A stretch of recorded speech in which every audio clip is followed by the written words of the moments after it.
Doing a good job on the ground as well. 6 carries, 26 yards, just a little over 4 yards per carry. The Rams dropped to 1-3. Up next, the Green Bay Packers at SoFi Stadium. With Wednesday's Rams Report, I'm Travis Rogers. That's today's Rams Report on your home of Rams football. 710 ESPN.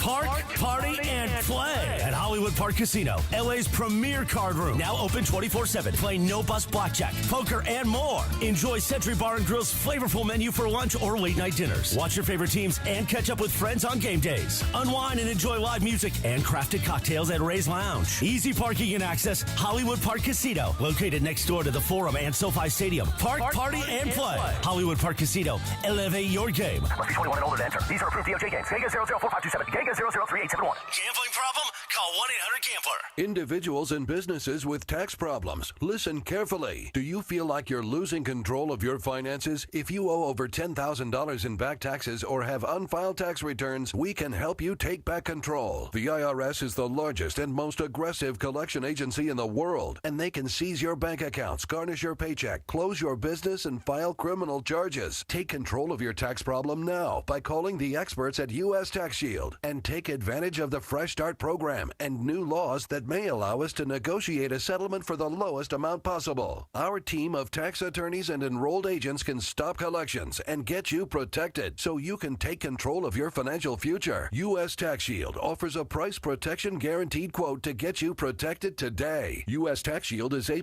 rated with the Better Business Bureau, so call now. 800-687-5192. That's 800-687-5192. U.S. Tax Shield. 800-687-5192.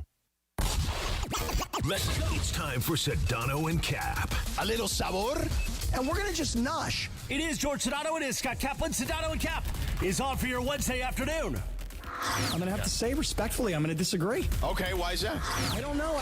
Here we go, Wednesday. To all our Hebrew brothers and sisters like Scotty Kaplan, happy Rosh Hashanah today as we begin the Jewish New Year. Plus, we're one day closer to Lakers preseason basketball. Tip it off Friday after this show. And we're one day closer to Week 5 NFL Sunday, USC, Minnesota, and so much more. We're going to get to all of it. Plus your usual LA afternoon drive takeover nonsense. A Jerusalem cherry. He likes to lay the wood. Yeah. You say Kikuchi. Wacky forced radio stunt of the year. Christopher can go to hell. Oh, nothing worse than the horse. Nah, man, black don't crack. Benjamin Pratt is like, how do you say his name? Asminger? Asminger. Hey, these Hard Knocks guys are all over me right now. It's like I'm back in Dayton. You are a bit killer. Because you got to talk about sperm. Let's do it. Sedano and Cap your Wednesday afternoon right now. Yeah. Bing, ba-da-bum. Yeah. Ding, da-da, bing, ba-da-ba, pick-a-doom, da-da-bum. Ding, da-da-bum, ga-da-da, tick-a-doom, da-da-bum. Yeah. Ding, da-da-da, chick-a-doom, da-da-bum. Yeah. Bing, ba-da-bum. Hey, boom, ba-da-bum. Yeah, hey, Shana Tova, and a very happy, healthy, and may I add, prosperous New Year to all my brothers and sisters out there. Mm-hmm. It is pre-sunset, everybody. I'm good. Okay, cool, Cappy. And won't be sunset before we're gone, so there you go. That's right. The question I have for you, though, on a Wednesday afternoon here in the Southland, is the sun setting on Southern California professional football? Is the sun setting on Southern California professional football? Is that the question you just asked me? I did. I posed it to you. And when you say is the sun setting on Southern California pro football, what exactly do you have in mind? Well, it doesn't look good, let's just say, for everyone associated with Southern California professional football. The Rams situation is precarious at best. The Chargers situation is a bit murky. And even the Raiders situation as, still LA's team in some ways, to many, also a bit murky is what I would call it. So, you're saying double murk. There's two murkies. Double murk. And we can start with the Rams because to me, like, I texted you guys this earlier. I think it's very simple. If the Rams lose to Green Bay and then off a bye to the Raiders, then call it a season. Just call it at that point. Don't bring back Cooper Kupp. Don't bring back Puka Nacua. Don't bring back anyone. Just let everybody chill, okay? You're saying don't bring him back this year because I've heard a lot of little chatter out there about, hey, look, if the Rams season goes south or further south than it currently is. Correct, yeah. Then there's people that are out there chirping like, Cooper Kupp, he's had a great career. He's had a really nice, couple of years for the Rams, but doesn't seem to be able to stay healthy. Maybe if he were to go to somewhere else and his role were slightly different, he could still be a great contributor. So you're not saying don't bring him back to the team. You're saying don't bring him back for the season. Correct. Don't. There's no need to bring them back in this scenario. It's one of these situations that I look at it as it's just unnecessary, really, if you think about it. Like, those guys are let them heal, and just let the season go. Trade whatever you want to trade. I would still keep those guys. I know there's chatter about trading Cooper Kupp to the Chiefs or whatever. I don't buy that for a second. And by the way, I'm not alone. On the Kay Adams show on FanDuel today, she had Tutu Atwell as a guest, and she straight up asked him about all the rumors. I keep hearing these rumors, right? Because Rashee Rice is gone. The Chiefs need somebody. Super Bowl. Cooper Kupp keeps coming up. What do you want to say about that? His name keeps coming up in these trade talks, Tutu. Cooper ain't going nowhere. Everybody know that. Cooper ain't going nowhere, man. I don't know if you keep playing this well and you're having this amazing, you're envisioning this amazing thing, like maybe they can get rid of Cooper. I don't know, but we know Cooper Kupp and he is not going nowhere. Right, he ain't going anywhere. Can I just ask everybody a question very respectfully? Okay, I'm not trying to take a dig here, so just let me ask you a quick question. Here we go. Where am I supposed to find this Kay Adams thing? I mean, every day I see social media stuff. I was going to say, if you do not see Kay Adams' stuff, like, you're crazy because it's everywhere. No. What I'm saying is I see where can you find, like, the actual show? Right. Like, saying. I see the social media. So FanDuel has, I believe, there's apps that you can find it on. She also streams it live from because Twitter. Michelle Beadle and Shams Charania, a bunch of people do shows on there for basketball-related stuff. Yeah, they've got, like, their own kind of TV network or video network, let's call it. Let me just ask for clarification again. I'm not trying to take a dig at because I'm listen. If you say to Kay Adams, "Did you hear Sedano and Cap?" I mean, of course she's going to say yes because everybody listens. That we know. Yeah. But like, is FanDuel TV what used to be, or maybe still is in some way? TVG. Correct. Okay, hold on a second. But nowadays, you don't even need you can have a social media account and stream your shows live from there. Like, we could just, if we wanted to stream our show, a lot of people watch us live on Twitter. Yeah. Hold on one second. Hold on. FanDuel TV. I mean, how many people really even watch TV anymore? Let's be serious. All right. Well, hold on a second. I'm just looking this up. Here's what happened. Which, by the way, I want you to know, George, I'm trying to, I'm officially ready to call the cable company and say, I don't want this anymore. I need the high-speed internet, but I don't need the TV anymore. Because now that I am so cool that I know how to use YouTube TV, specifically on Sundays, to 4-box that thing, and now that I use Fubo, it is Fubo. Is it Fubo or is it Fubu? Whichever one it is. Fubo. Fubu was a clothing line. Okay, Fubo. Now that I'm Fubo'd and I'm YouTube TV'd, I don't need cable. Now, I just put in FanDuel TV. I said, FanDuel TV, and it came up and it says, this requires a subscription. This channel is not currently part of your subscription. Now I got to call the cable company to get it. Come on, man. Anyway, all right. I'm going back to ESPN. I'm going back to the Royals and the Orioles. Okay. And in the interim, let's go back to the conversation we were having. ESPN. Thank you. You're welcome. So, Tutu Atwell says, no, I don't think Cooper Kupp's getting traded. But there are, I'm sure, players on this team you can get some draft capital for. Well, they're not offensive linemen. Well, I'm just saying. I mean, they might be. They might just be the hurt ones. You know what I'm saying? So I do think you can get some draft capital for some guys. And I think you stock that up and you see where you finish. And hopefully you figure out what the next move. Maybe you get lucky, you get in the top 5 and you get or top 3 and you get a Travis Hunter. Well, I'll just tell you this, George. If the scenario you just posed went like this, right now the Rams are 1-3. Right. If they're 1-5, it's over for me. Okay, if they fall to the Packers and they're 1-4, and then they have the bye week, and then they come back and they lose against the Raiders and they're 1-5. At that point, you even look ahead to the schedule and you see Minnesota around the corner. You could be looking at 1-6. I, on the other hand, will tell you that I think that the Rams would bring back Puka Nacua. I think they would bring back Cooper Kupp. I think they will, if they are able to, bring back every injured offensive lineman they've got. And even if they were 1-5, with 11 games to go, there's no way Sean McVay would wave the white flag and say, forget it. Let's not even bring these guys back. There's just no way that guy would do that. And if he did, oh, by the way, guess what? He's toast. He's done. He's gone.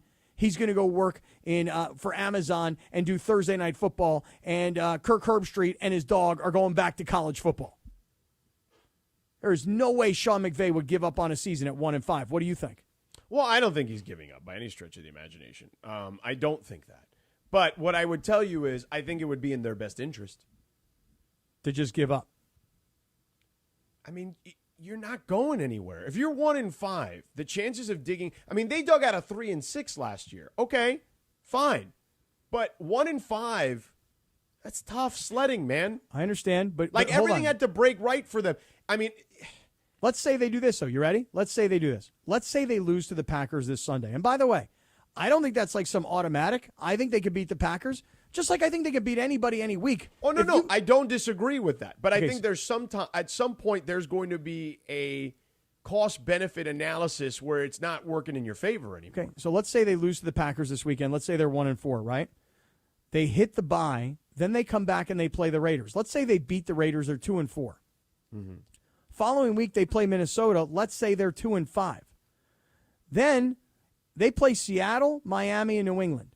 I mean, I could create a scenario right now where before you know it, they're 4-5 or 5-5. I agree with you. I don't disagree with that. My scenario is if they lose the next two, particularly against the Raiders off a bye, that's ominous to me. Ominous. Ooh, nice word. That's really breaking out some of those old school SAT words. Ominous. Very, very nice. I like that word. There's no silent H in front of the O, is there? No, it's just O-M-I. Okay, I just wanted to make sure it's not hominous. Yes. And then all of a sudden, I'm saying hominous, but I'm really not supposed to pronounce the H. No, it's not ominous. like a homonym. No. No, okay. What are you laughing at, D? You ain't know nothing about no ominous. I don't know nothing about no ominous. Nis? I don't even know what it means. I don't either. I mean, Sedano is just so smart. Like, it's when he puts on his glasses. He's so smart. It's like doom and gloom is what I would say. Oh, okay. Well, if you would have said that, me and D would have gotten it. Correct. Then we would have understood. Okay, so you started us off with, is this potentially the end of the professional football season in Southern California? And you started with the Rams. Then you said you wanted to talk about the Raiders. And who's the third team you're talking about? You're such a jerk face. What do you mean? You're such a jerk face. What are we I'll talking tell you about? who that third team is in a little bit, and it's the Chargers, actually, you dopey. But let's talk about the Ravens. We'll see. We'll see if the worm can turn. But nonetheless, before that, the Devontae Adams rumors continue to heat up. What's the best spot for him if he's traded? What does that actually mean for the Raiders? All that coming up. But first, Cappy, tell us about Real Father's Rights. Who, by the way, is a big sponsor of ours in the 5 o'clock hour. Hey, I want to start off with Real Father's Rights. I'll just give you the phone number first and foremost before we even get started. It goes like this, 323-870-1611, 323-870-1611. I'll come back with the number again in just a couple of minutes. The reason I'm giving it to you first is this. I'm already hearing from Mark Reel. He's the lead guy at Real Father's Rights. By the way, Real is R-E-E-L, and like I like to say, let's get real, okay, with Real Father's Rights. We're already getting a ton of response because there are guys out there that are in the situation that I found myself in 2016 when it all fell apart, and in 2019 when I was actually going through the divorce process, and a lot of you guys remember last year, 2023, when I'm back in court twice. The deal is this. When you are a guy, when you are a father, you need a team behind you when it comes to navigating the family law system, the family court system in particular. You want somebody that's going to help you maintain your happiness, get you the justice you deserve. And fellas, if you're going through it, if you're divorced and you're still going through problems, or maybe if you know in your mind you're going to get divorced, get preemptive. Go on the offensive. Call my man Mark Reel, realfathersrights.com/710. REAL, REEL, realfathersrights.com/710. And once again, here's his phone number. And I know a lot of you guys have already been calling. 323-870-1611. 323-870-1611. Real Fathers Rights, the Fathers Rights Attorneys. BMO Stadium is the place to be tonight. LAFC are playing. Hey, football fans, there is nothing sweeter than a cold glass of Stella Rosa and watching your team compete. But Stella Rosa wants to make it even sweeter and hook you up with the chance to win an experience to the biggest game of the college football season. You could win 2 tickets to the game, airfare, and a hotel for you and a friend. Head over to ESPNLADreamTicket.com to enter the Dream Ticket Sweepstakes presented by Stella Rosa, America's favorite semi-sweet, semi-sparkling wine. Please celebrate responsibly. Must be 21 or older to enter.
Steinbeck book was written many years before this, but in 1992, Of Mice and Men premiered in theaters. We used to call Cappy a Lenny type, like a Lenny type, you know what I mean?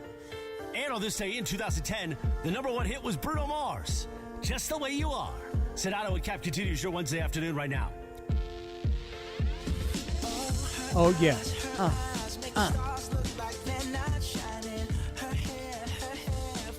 Great jam. I barely remember Of Mice and Men, so every time Chris uses that Lenny reference, to him it's funny, but to most of us it's not, because most of us don't know the reference. And if we're talking about a big dummy, isn't that really more him than me? I mean, look at me. I'm a hot piece of ass. I mean, look at him. You know? Whoopie-doo. Oh, shout out to Bruno Mars. How about that? Let's just leave it at that. Shout out to everybody. Yeah, on Lashana Tova to everybody, too. Yeah. Right. Cappy. Yep. Devontae Adams. Talk to me. So the list of rumored teams is interesting to me. Some of the teams that I feel like were discussed today on TV all over the place today, there's 2 obvious ones, the Jets and the Saints. Aaron Rodgers and Derek Carr are two quarterbacks he has relationships with. If you want to bet on it, by the way, the Jets are plus 115 in Vegas, and the Saints are plus 700 in Vegas. Okay. The other teams that have been considered, I saw Washington was in that conversation. Plus 300. Yeah, I saw the Cowboys, interestingly enough. Didn't really see much on them. Don't have their odds because they're not on my radar, but keep going. And then there was one more. The that Steelers. I saw the Steelers. Oh, the Steelers. Yes, it was the plus Steelers. 600. Yeah. And also, you didn't mention the Chiefs, I don't believe, at plus 500. Well, I don't buy that the Raiders would trade him to the Chiefs. I'm with you on that. There's no way that the Raiders are helping the Chiefs win another Super Bowl. I mean, listen, if they did that, their fan base already kind of not so thrilled, right, about all of this. If they did that, I think people would go bonkers. Well, this look, you've already mentioned two teams, okay? The first team, the Jets, we all understand the story there, Aaron Rodgers, right? Aaron Rodgers, Davante Adams seem to have a love affair. If you go back and you watch the show Receiver from last year, the Jets played the Raiders. Yeah. And Aaron Rodgers was hurt. But before the game, these two guys are hugging it out, and they're all over each other, and I love you, and I miss you, and oh my. And Davante Adams like, you don't understand, man. I hate it here. It sucks. Quarterback sucks. Coach sucks. Organization sucks. Although I really like living here. House is nice. Weather's great. It's wonderful. So those two guys, Aaron Rodgers and Davante Adams, they love each other, okay? And I believe, by the way, Aaron Rodgers could handle Davante Adams. Can Davante Adams handle Aaron Rodgers? I don't feel like there's a handling of Davante Adams as much as can he deal with Aaron the second time around? Because I feel like Aaron is a little more needy and mouthy than he was when he was with Davante in Green Bay. Yeah, I think these two guys could get along. I think these guys could actually be successful. I'm not here to tell you that putting Davante Adams on the Jets means that they're going to be a Super Bowl contender. Here's the problem, and you started to do this yesterday. You started to look at all these teams that have the cap space to possibly even take on Davante Adams. His contract this year, $17.5 million. Next year, Davante Adams' contract, $36.25. And the following year, $36.25. Davante Adams is a great player. But his problem is, A, he's a pain in the ass, and B, he gets hurt a lot. Well, to your point, it's why that $8 million number I gave you yesterday, because if he gets traded by the trade deadline, it would be about half of that price, so of the 17 that he's owed this year. Right, but then you got to be thinking about the next 2 years, right? Right. There's more money, for sure. Yeah. At that point, you got to take on like almost $75 million, and you don't know which Davante Adams you're getting. The guy who, when healthy, is one of the premier players in the league, or the guy who, when unhappy, makes business decisions according to his coach. So and who his former coach, or maybe soon to be former coach, who liked an Instagram post about him being traded. Oh, dude! And then today, I don't know if you happen to see. By the way, is that the first time a coach has done that? Because we've seen players, Big D. We've seen a lot of players, right, do the whole Instagram thing where they like something, then they say, oh, I didn't like it for real. It was an accident on Twitter or on Instagram. Or they do the whole, they take their bios out or whatever. I think it's the first time we have had a coach do something like definitely. this. Definitely. This is definitely the first time. This is revolutionary, Antonio Pierce. Congratulations, Raider fans. Hey, listen, when I brought this up guy, yesterday, Antonio Pierce. And listen, I say that, I'm not being facetious. I love Antonio Pierce. I wish that he was... he would have success because he deserves it, because I like him a ton as a human being, and I think he could be a successful coach. I just hope the organization does right by him. Let me tell you something. I brought this up yesterday to JT the Brick, and I said, well, come on, JT. I go, when you have the coach and he's liking tweets or Instagram posts from Sports Illustrated writers that are talking about the possibility of trading your star player, and what did JT do right away? I'm not getting into who liked what post.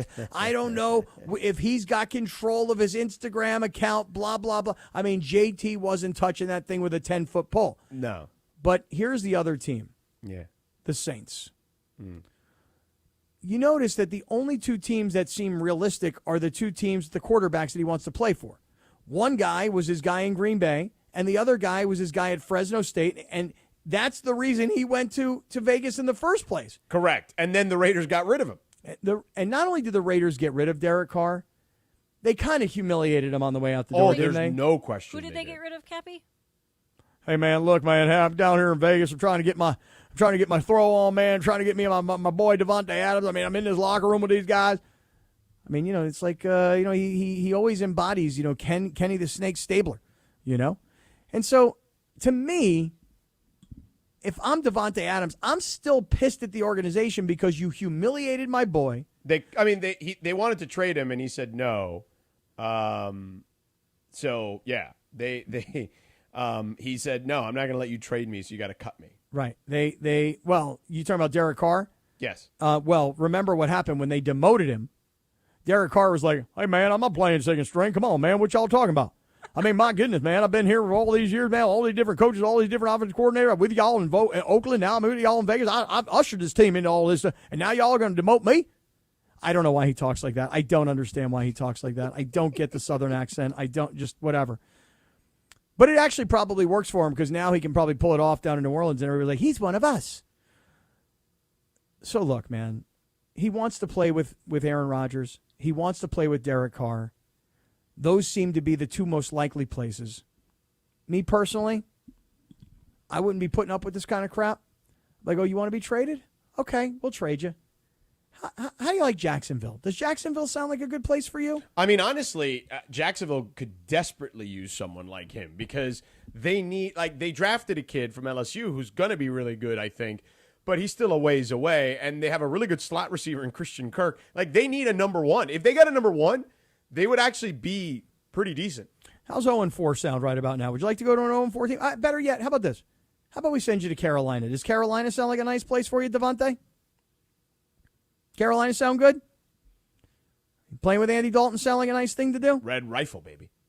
So look, I mean, I can't stand when players hold like teams hostages like this, and I always go for spite. I'm a spiteful kind of guy when it comes to this kind of stuff. Oh, really? You don't want to play for us? Really? You've made a business decision? How about we make a business decision? We'll send you down to Jacksonville. We'll send you to Carolina. Those are your choices. How about that? How about New England? Would New England sound good for you? They're good. Wow. Yeah, I'm spiteful like that, George. Yeah, I'm not surprised. Yeah, I can't help it. Yeah. So, like, Raiders get rid of him. I know people are going to be. I know you said yesterday, oh, well, they already won without him, but they're not going to win a lot of games without him, is what I would say. Yeah, but they may not win a lot of games with him. Well, that's fair. That is fair, too. You know what, Cappy? I tip my Cappy to you. How about that?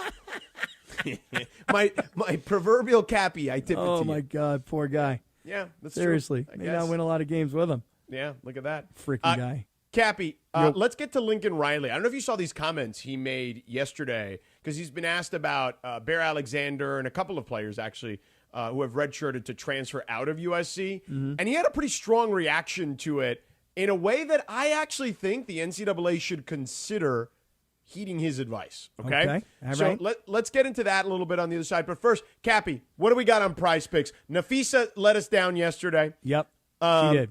I mean, the Lynx won, so I got that part of it right. But Nafisa, 3 of 14 yesterday, was very surprised. That is, obviously, she's one of the best players in the league, so that's not a normal stat line for her.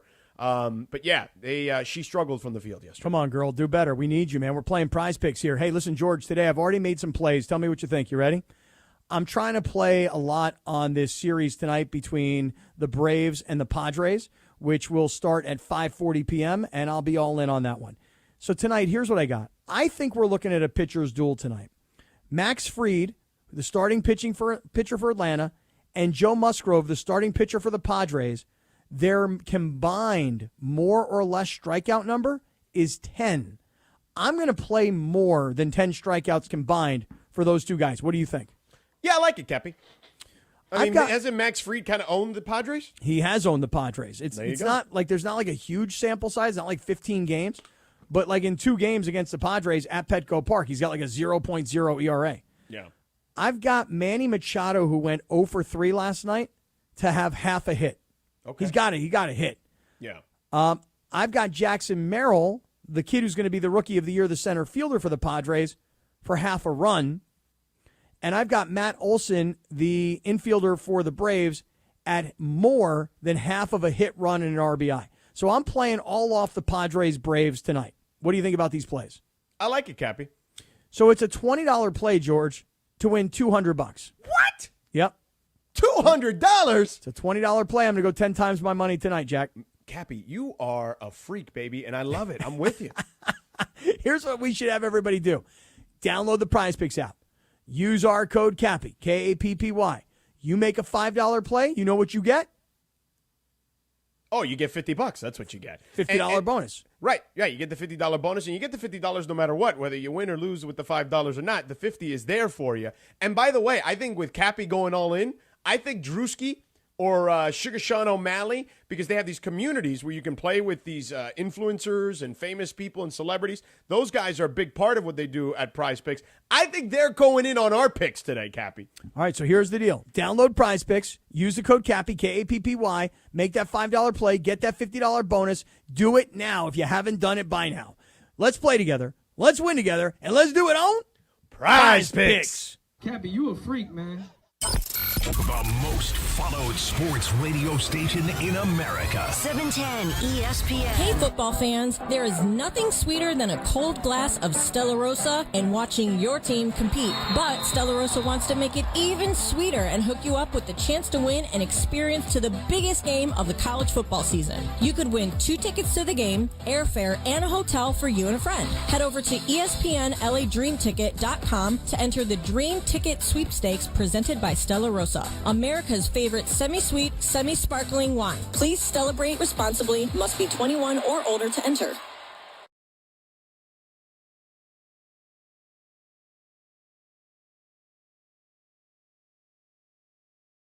A coach, a good Samaritan, a youngster who brightens your day. Tell us who's smiling and you could win some awesome prizes like sweet tickets from ESPN LA, Sonic Care electric toothbrushes, whitening treatment, and a grand prize of Invisalign from Beverly Hills Ortho. Enter now at ESPNLA.com and remember you're always smiling at Beverly Hills Orthodontics.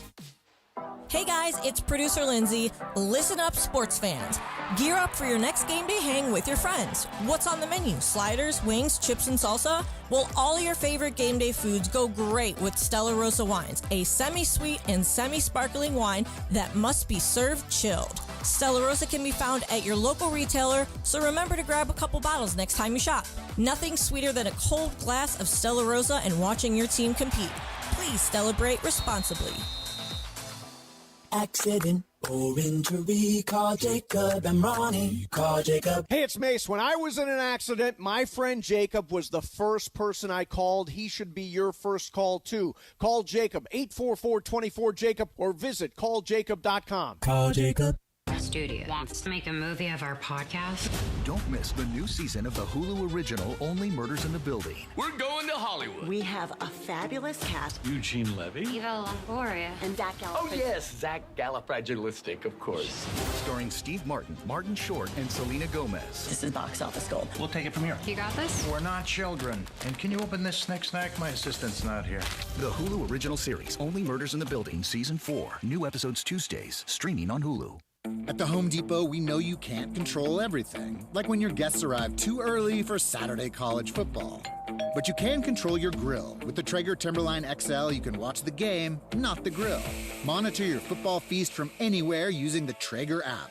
With the Timberline XL, you can bake, smoke, sear, fry, and saute. That's Desmond Howard-level versatility. Huddle up. The food's done. Defend your game time with Traeger and the Home Depot. How doers get more done. If you have ever thought about remodeling your bathroom but were worried it would take too long or cost too much, then stop worrying. Right now, Jacuzzi Bath Remodel has designed a collection of high-quality custom products and perfected the one-day remodeling experience so you can enjoy your new bathroom faster than ever before. It's a worry-free bath remodel from the most trusted brand name in the business, Jacuzzi. A jacuzzi bath system fits in your existing tub space. It's a no-mess installation with an amazing style selection, factory-certified installers, and a limited lifetime warranty. Call 800-717-4599. That's 800-717-4599 right now and get 50% off installation with no interest and no payments for 12 months. Replace that old bathtub today with a walk-in shower for a safer bathing experience. If you have lived in your home for over 15 years, it's time to remodel your bathroom. For a virtual or in-home appointment, appointment. Call 800-717-4599. That's 800-717-4599. 800-717-4599. And it is Sedano Kap, your Wednesday afternoon. Today is National Kale Day. And happy 73rd birthday to the singer, not the wrestler, Sting. One of his solo songs back in the early 2000s. Sedano and Kap continues your Wednesday afternoon right now. Oh, come on now. I can't even begin to tell you how close I was on Saturday afternoon. I was heading south on the 5 from the USC game, from the Coliseum to South LA. And I'm like, you know what? I'm really close to Doheny State Beach. Ohana Fest is going on. Yeah. Sting is headlining on Saturday night. Yeah. Well, I know I saw some people on social media posting, from the concert. I know. I really wanted to go. I'm a big Neil Young fan, and Neil had to cancel, so Sting filled in. Yeah. And I was like, should we go? Should we go? So we started listening to some Sting in the car. Yeah. And it just kind of like You was listen very to this, a little Desert Rose? Yeah, it was just a little mellow, and we're like, all right, we're not going. Yeah, too mellow? It just got a little too mellow for us on Saturday. Yeah. Every So we little didn't thing she go. does is magic. Why didn't you listen to that? Well, that's the Police. I mean, so that's No, what I know, said. but it's still him. I said the same thing. I'm like, well, let's stop listening to Sting. Let's start listening to the Police, because I'm sure he'll do plenty of Police songs. Right. So if you were out there on Saturday at Doheny at Ohana Fest, it's one of my favorite festivals, and you had Pearl Jam on Friday and on Sunday. Yeah. But I bounced this year. I bailed. So I saw the Police when they did their reunion tour back in 2007. Kelly and I were dating, and we went. We took a summer trip to Chicago for a few days, and we saw them perform at Wrigley Field. It was one of those deals where we wanted to go to Wrigley to watch a Cubs game, and I saw, they're not in town. So I looked on StubHub. I'm like, what's going on there right now? I wonder if there's any other events. And it was the Police, and I'm like, the next day, I'm like, let's do it. So we went. And I think I've told you this before. We sat next to Sexy Rexy Grossman, who was then the Chicago Bears quarterback, just fresh off a Super Bowl. I like anybody named Rex because they always get called Sexy Rexy. Like anybody whose name is Alex, you call him Big Al. You know what I mean? Like, I just like that. It's a good nickname. Yeah. So great concert at Wrigley, which was insane. One of the coolest venues I've ever been to for a concert. It was only the second concert they'd ever had there at the time. The first was Jimmy Buffett. Hold on. I got to tell you a funny story. Hold on. Where's Mateo? Mateo, come here, buddy. Come on, Mateo. Get in here. I got a funny story for you guys, man. Okay, let me hear it. This is great. So earlier today, I'm on my Zoom call with Boston College and Bill O'Brien. And Kelly pops in and says, hey, I got, she's like trying to signal me that she's got to leave.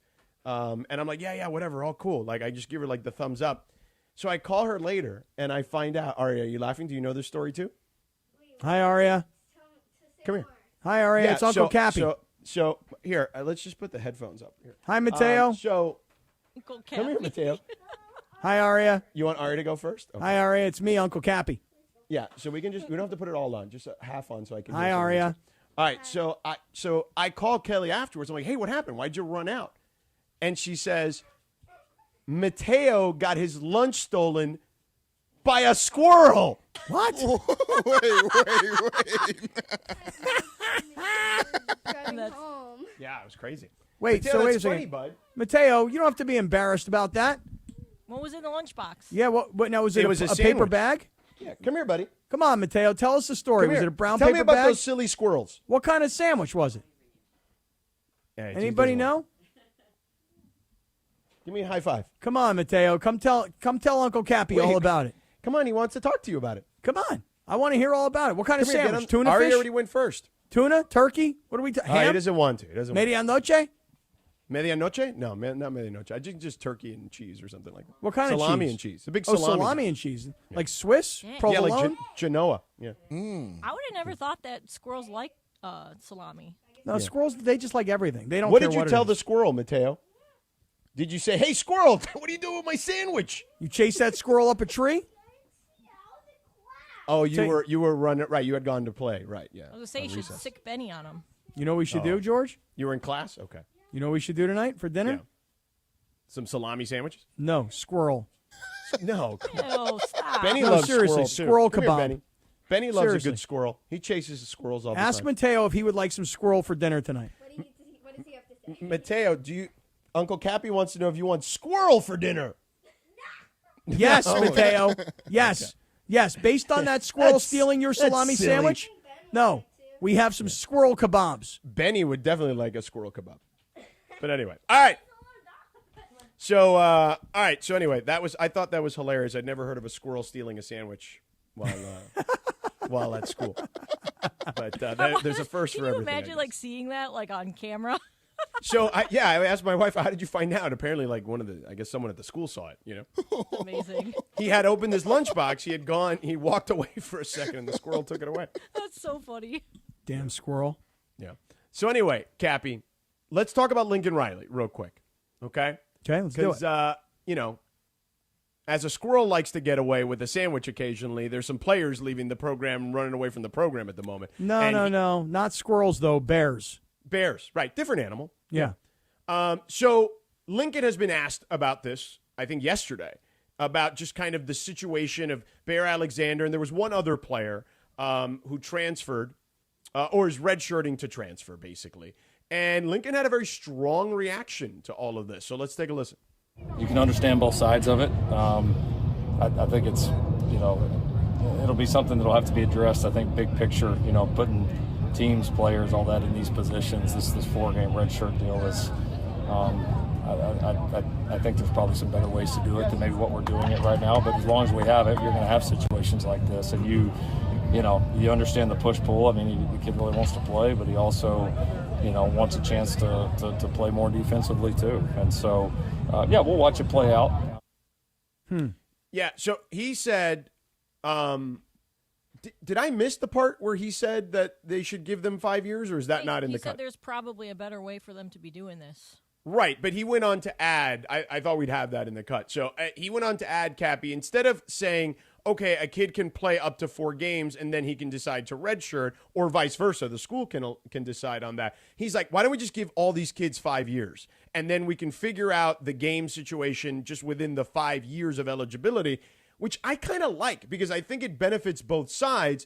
I mean, because kids are always going to leave early if they can leave early.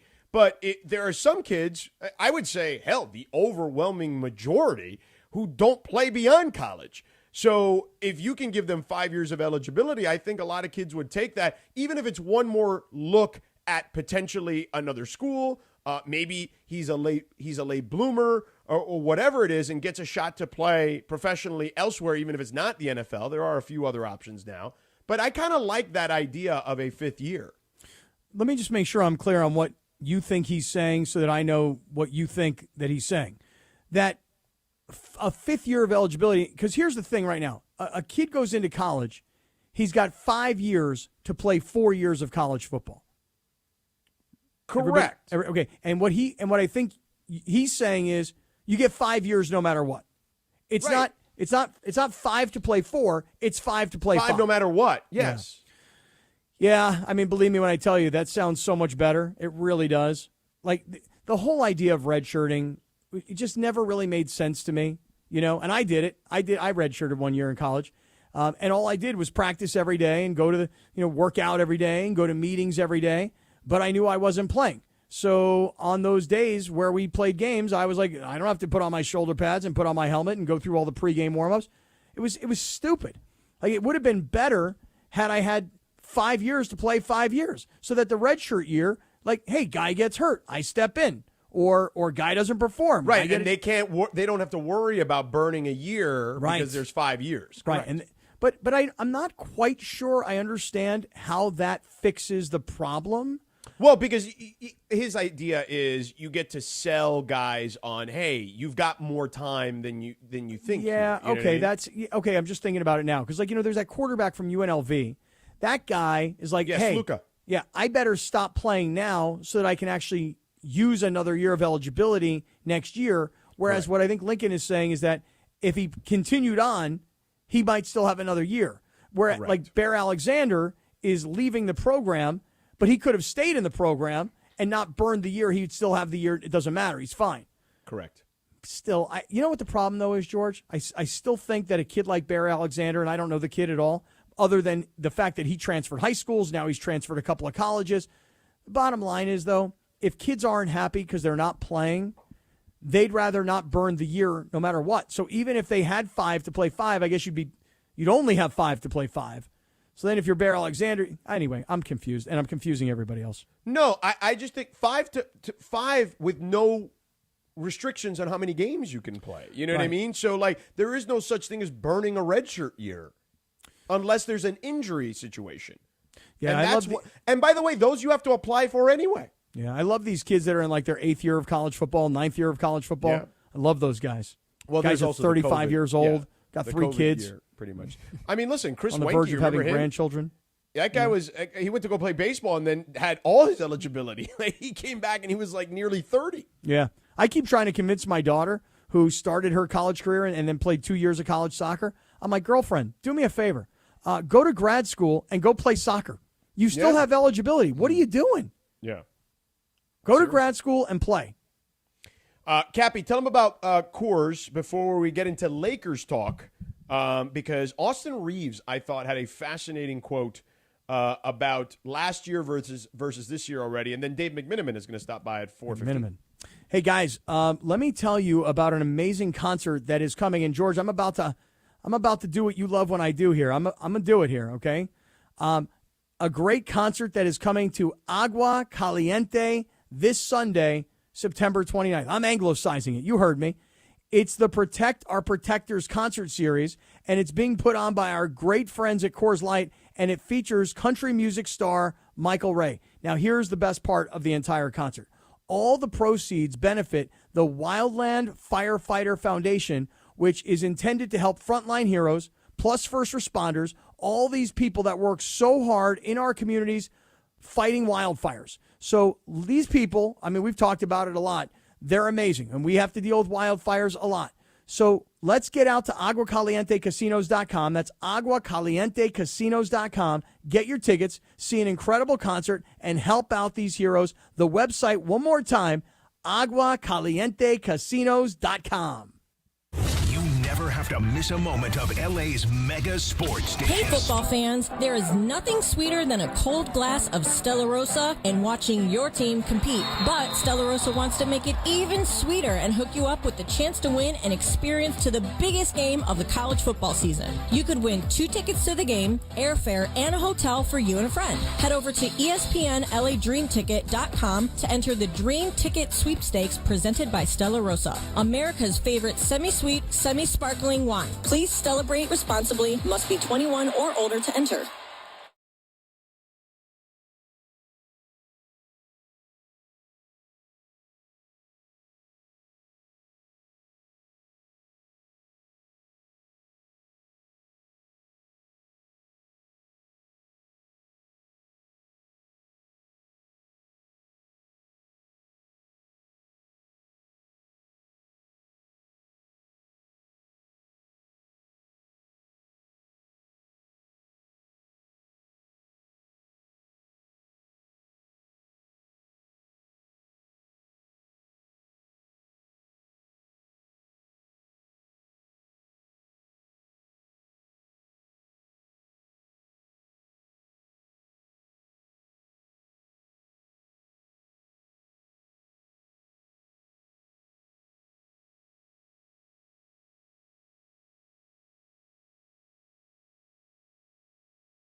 It's time for what you need to know.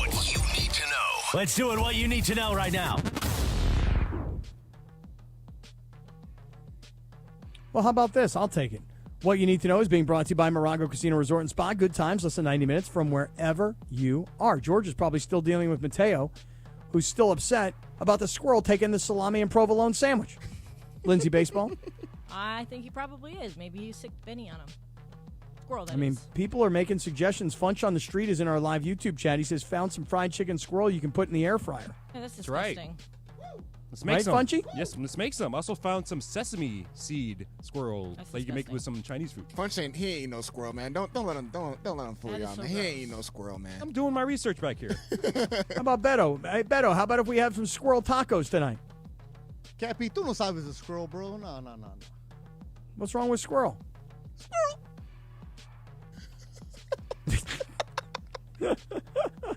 All right, baseball.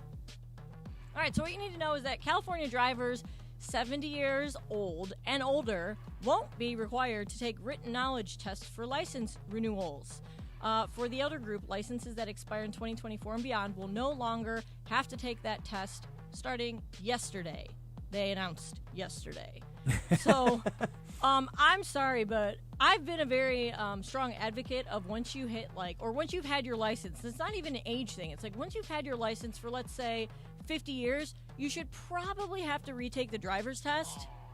But, I mean, I guess in California, you only had to take the written test. But now, moving forward, you don't. So you're good. You're good for, even if you can't, you don't know the rules anymore, you don't know the laws, and you can't identify what the stop signs are on the test, you don't have to worry about that anymore. You could just keep on driving. So let me just understand this one more time. If you are 70 years or older... In the past, California residents would have to, once they hit 70, would have to retake the written portion of the driver's test. And as of yesterday, they no longer have to do that.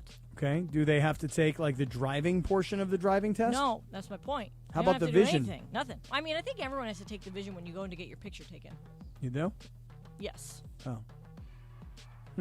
But... Do you disagree with me? Seeing when my grandpa got his driver's license when he was 12 years old, because back in the 30s or whenever he was born, that was what you did. And, fast forward to 5-6 years ago when he was still alive, he was still driving. And he was a terrible driver. And he didn't, back when he got his driver's license, they didn't even have traffic lights probably. So, how do you still have your driver's license? Back when he got his driver's license, they didn't even have cars. Seriously. Seriously, drove a horse and buggy for the first 25 years. Traffic lights. I think they only had stop signs. Listen to that. Beto's in the background. Do any of you guys disagree with me? Here's what I'd say. And no disrespect to all of my 70-plus friends out there. And again, it's not an age thing. I think it's a time limit of once you've had your driver's license for 50 years. Because what if you're 68 and you just get your driver's license and then you're like, I got to take this test when I turn 70? No, I'm saying if you've had your license for more than 50 years, you should have to retake the driving test. Well, listen, you say the written test. I would argue that if you're No, the driving test. Oh, I thought you were talking about the written test. That's what I was talking about, but my opinion is that you should have to take the driver's test again. I agree. 50 years. I agree. The written test, forget about it. Doesn't matter. Everybody, even if you fail it, you turn it into the DMV, they're like, oops, sorry, you got 3 wrong. Here, go back and do them again. It's done online nowadays, not a written test. You do it on a computer now. It's not a physical copy anymore. Right. So that's, and the 70-plus people are like, What, a computer. What? I don't need a computer. I don't even know how to use this computer. What? So look, to me, if you're over 70 years old, I say this with love and respect, you should have to take a driving test. That's all. That's all. Yeah, I'm curious to see what it says in other states. There is no law about having to do any type of retaking of a test. I know in Ohio, because that's something I say how. So I'm looking at it here by state. Okay, so Indiana drivers age 75 or older no longer need to take a renewal road test. Really? Okay. They just let them crash into things?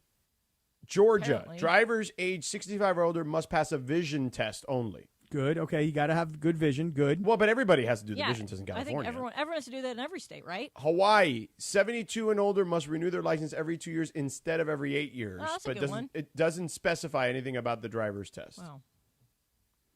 So the bottom line is only folks, 2 states require older drivers to retake the road test, and that's Illinois and New Hampshire. All right, I'm all for that. Good for them. I would I'm vote all for for that that tomorrow. Yeah. But now in California, Sorry, 70-year-old people plus no longer have to take the written test. You know what? I'm fine with that. Hey, what's you guys, the age in you know how to Illinois? drive. What's the age in Illinois, George? It doesn't say an age. Okay. It just says elderly. I was going to say my dad is 71. He might be coming up on that. How about if you're the age of 85, you get your license just taken away? Just the whole nation. How old? If you're 85 years old, you don't have your license no more. What if you're a very spry 85-year-old, though? Yeah, that's true. No. I can't think of No. Uber. Y'all got an Uber now. all three of my grandparents, I would not advise them to be driving once they turned 85 because I know from experience I was afraid to get in the car with them. Oh, my grandmother was the worst, man, because anybody, God forbid anybody passes her, she'd start yelling to herself in the car. She'd say, look at this guy. Where you going? Where you in such a rush to go? Schmuckalovich. That's what she used to call people who would pass her. Schmuckalovich. Schmuckalovich. I go, Grandma, You're doing 45 miles an hour and a 65. No wonder people are passing you. See, my grandpa was the opposite. He drove too fast, and I would go on trips with him all the time, and he'd get pulled over, and he'd say something like, I got enough speeding tickets to decorate the walls of my living room, because he had so many speeding tickets from every state every time we'd go on vacation. He was a terrible driver. Yeah, well, I think you're speaking from experience is why you're wondering about the law, but nonetheless. I can't think of very many, to Funch's point, like way older 80-something-year-olds who are great drivers. I have to drive 20 miles here to get here every day. That's why I'm dealing with these old people every day. See? Sorry. Schmuckalovich, huh? Get out the way. Where are you going, Schmuckalovich? Get out the fast lane, please. Where's this guy going? You're in such a rush? Huh. My grandmother would get so mad. Yeah. Well, listen, the Laker players were in a rush to get a new coach. It felt like after last season, it felt very obvious. And Austin Reeves kind of confirmed that for us here recently over the last day or so. When asked about kind of the differences between the Darvin Ham regime and the J.J. Redick regime, here's what Austin said. Yeah, I think it's not even really just for me. I just think the whole structure and brought in for us, talking with everybody, is a great start because I felt like a lot of times last year we won a lot of games off of talent. And when you have talent around structure, then you have opportunities to do something really special. So I don't think it's necessarily for me or not. I just think that, everything that they've came in and talked about, makes sense, to me for our whole collective group. Wow. I like that. You like that, huh, D? I do like that. Yeah, me too. Kind of. You know what it kind of sounds like? It sounds to me like Darvin Ham got the job and had no idea what he was doing, and J.J. Redick got the job and went, oh, we're starting from ground zero. Like, we're going to start putting things in place so that we can be very efficient with everything that we do, from what time we get here to who's in the training room at this time to when we're studying film to when we're lifting weights to when we're on the floor to when we're... Everything is planned out. Right. Whereas Darvin was like, okay, guys, I'll see you at the game. And listen, I don't mean to knock the guy. I'm just saying that that's what it sounds like. It sounds like one guy showed up with a game plan and the other guy showed up and went, I don't know what to do. It was time for him to whip it out. Yeah, that's what that was time for. But I'll just say this. This is why when guys become coaches and then they get fired and then they say, I can't wait to get my next opportunity, it's because they're like, I didn't even know what I was doing. I had no idea. Oh, no, that definitely, and in all sports, not just basketball, obviously, but yeah, I would agree with that. Cappy, Dave McMiniman is going to join us in a second, so we can ask him about that, and we can ask him about one other thing, because AD apparently spoke to the media today, and during practice, Bronny hit a three over LeBron, and they all went nuts, basically. Like, all the players were getting on LeBron because Bronny hit a three in his dad's eye. All right, and here's what AD said. Yeah, I mean, it's fantastic, to be able to be here and witness it, in practice. And Bronny hit a three over him today. Everybody was talking smack, in Bronny's favor. And then Bron came down and just bullied somebody, just took it out on I forgot who it was. And got a layup. Bronny came back down, hit another three, I think over Austin. And Bron wanted the ball. So you can see, even though they wasn't matched up, the competition is there. Great. And that's what we love to see. Obviously we all know the historic significance of them two. Getting to share the court together, so we embrace it. It'll be even, better when they're on the same team and one throws a lob to each other, or you get a fantastic play. So we get to see that a couple times in practice, but I'm just honored to be here just to witness that. All right, cool. So I didn't hear a word he said. I want to, because you were listening to the song. I want to ask McMiniman about all this stuff and more. He's going to join us in a second. But first, Cappy, NextGen is the official AC Heating Plumbing Company of SoCal sports fans. That's right, NextGen, the absolute best in the biz. Thousands of 5-star reviews online to prove it. Keep your home comfortable year-round with their NextGen Rewards membership plan. Here's the deal. Get your whole home covered with multi-point tune-ups, professional cleanings on your home's air conditioning and water heater systems, full plumbing inspections, complimentary diagnostic charges, and discount parts on repairs. Join the Next Gen Rewards membership plan, and you can get the VIP list, okay, with a guaranteed 2-hour window priority service for your appointments. So I know you're wondering, all right, how much, Sedano? Well, right now, the Next Gen Rewards membership plan is only $14.99 a month for ESPN LA fans. That's reduced from $29.99 a month, so basically half price, but only for a limited time. So you got to sign up today at NextGen, okay? Call them at 833-3-NEXTGen. That's 833-3-NEXGEN. NextGen is the only name you need to remember for a safe and comfy home. Get your home covered, man. They'll take care of it for you for just $14.99 a month. That's like 3 coffees, basically, a day. You know what I mean? Like 3 days of coffee is what it's going to cost you to keep your home safe and in good condition. So call NextGen at 833-3-NEXTGen. That's 833-3-NEXGEN, or visit them online at nextgenairandplumbing.com. Dave McGlinneman is next. Hey guys, it's Cappy here, and I want to talk about my friend Avner Gatt, a public adjuster. Now, many of you guys have asked me, why Avner Gatt? What makes his team so unique at handling insurance claims? So let me tell you something. I've been working with Avner and his team for a while. I can tell you this. Avner Gatt has a dynamic team that's highly effective and successful because these folks come from a very diverse background in the insurance industry. For example, some of them used to work for insurance companies before they joined Avner's team. Yes, they actually chose to switch sides when they realized the effectiveness of Avner's team's work.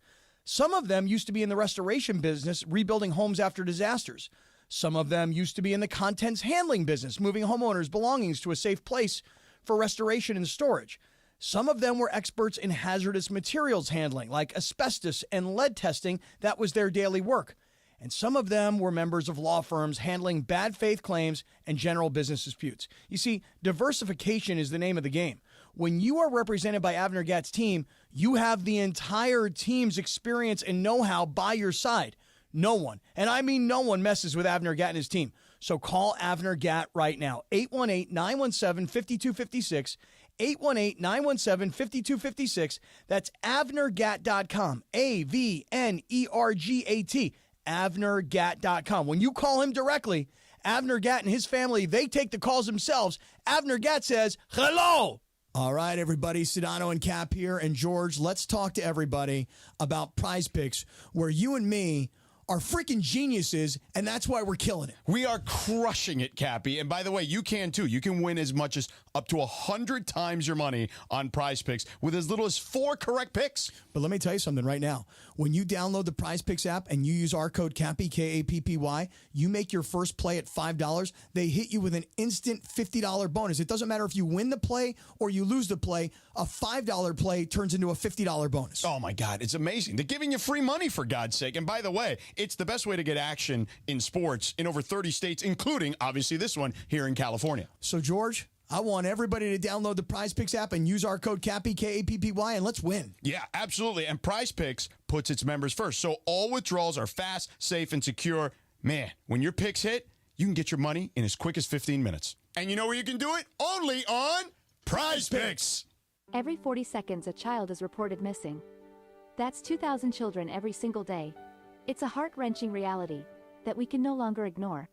Find the Children is a non-profit organization dedicated to helping find missing kids. You can be a part of their mission by donating your unwanted vehicle, running or not. Call 1-800-294-0222. We guarantee that you will receive the maximum tax deduction. We provide fast, free pickup with 24-hour response. Call 1-800-294-0222. Find the Children provides crucial resources to help find missing children and educational materials to teach kids how to recognize and avoid predators. Our recovery programs have a proven track record of reuniting kids with their families. It's time to act. Donate your unwanted or unused car. Help us build a world where every child is safe. Pick up the phone and call 1-800-294-0222.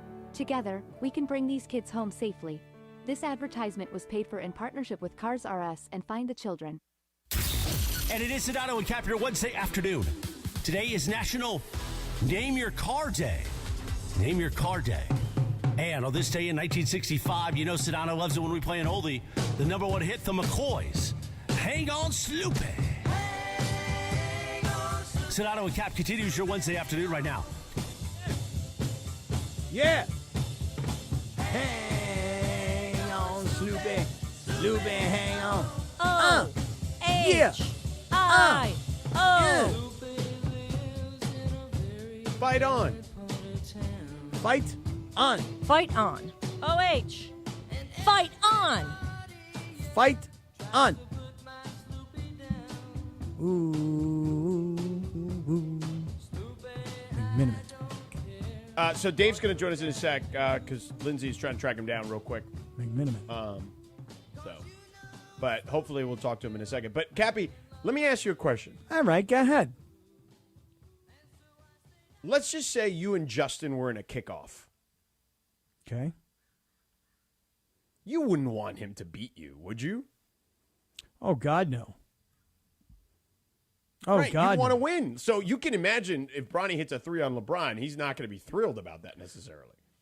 Yeah, but on the other hand, I'll tell you right now. By the way, especially when the rest of the team is getting on you after it. Well, but you know what? This is going to make LeBron, in my opinion, and it's just an opinion. Okay. This is going to make LeBron even more real. Because now it's like we can all give LeBron a little bit of crap that we maybe couldn't give him last year because that's his son who just put a 3 in his face. The only thing better than Bronny hitting a 3 over LeBron would be if Bronny would just dunk one right over LeBron. Oh, damn! Oh, damn! No, he didn't! Oh, hell no! You know what I mean? Like the whole team. So I sent and McMiniman is here now. Dave McMiniman does a phenomenal job covering your Los Angeles Lakers and the NBA at large for us here at ESPN. So I sent you guys the same meme. I sent Dave the same one. Basically, I envision the reaction of the Lakers reacting to Bronny hitting a 3 in LeBron's eye, like that meme or that GIF where basically there's that one kid just sitting there like, yeah, I did that. And then all the other kids are like going, whoa, around him. Like that, McMiniman, that's how I envisioned what went down in El Segundo today.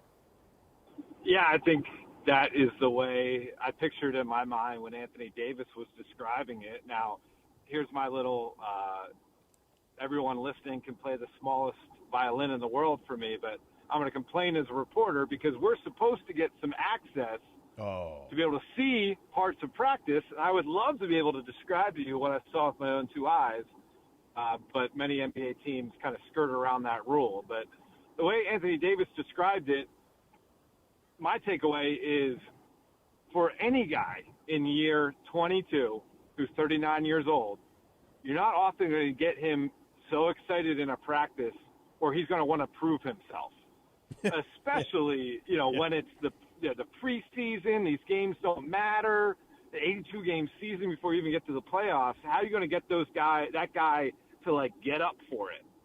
And, man, if you're going to get this engaged level of LeBron from what we're hearing from Anthony Davis, then the Bronny pick's worth it just in that respect, let alone what he's going to turn out as a prospect on his own. You know, Dave, it's so funny you just said that because I think the same thing. In other words, we can all sit here, and a lot of people did, including George. I mean, of course I didn't, but George, and ridicule this pick. You know what I mean? But the thing is this. I think having Bronny on the team, and even what we're talking about, Bronny hitting a 3 over LeBron today, I think LeBron's going to be a much happier than ever LeBron James. And if he's happy, he might even be better. What do you think about that? Listen, I mean, I know I'm going to get in trouble with the Laker fans out there who think I'm a homer, but, I mean, that's a plausible scenario to look at this season, that you get an engaged and happy and healthy LeBron, the ceiling changes for this team. And I can tell you this, I mean, that you could say that that's implausible and that's wearing the rose-colored glasses, but being around the guy for more than a decade, his moods are felt by everybody in the building, both positively and negatively.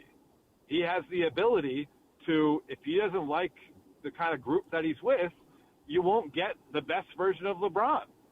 And, sometimes he does it to exert influence over the front office to make them feel compelled to make a change, to make the roster better. Right now, you've had LeBron saying, I'm willing to take a pay cut to make this team better. And when it didn't happen, he said, hey, sometimes it doesn't go that way. You got to get people willing to take a pay cut, but we tried. And on top of that, he goes out of the way to say, hey, Lakers, great job re-signing Max Christie. Like, This is a different level of buy-in that I've seen from LeBron James, I would say, in any other training camp other than 16-17 in Cleveland when he had a chance to repeat.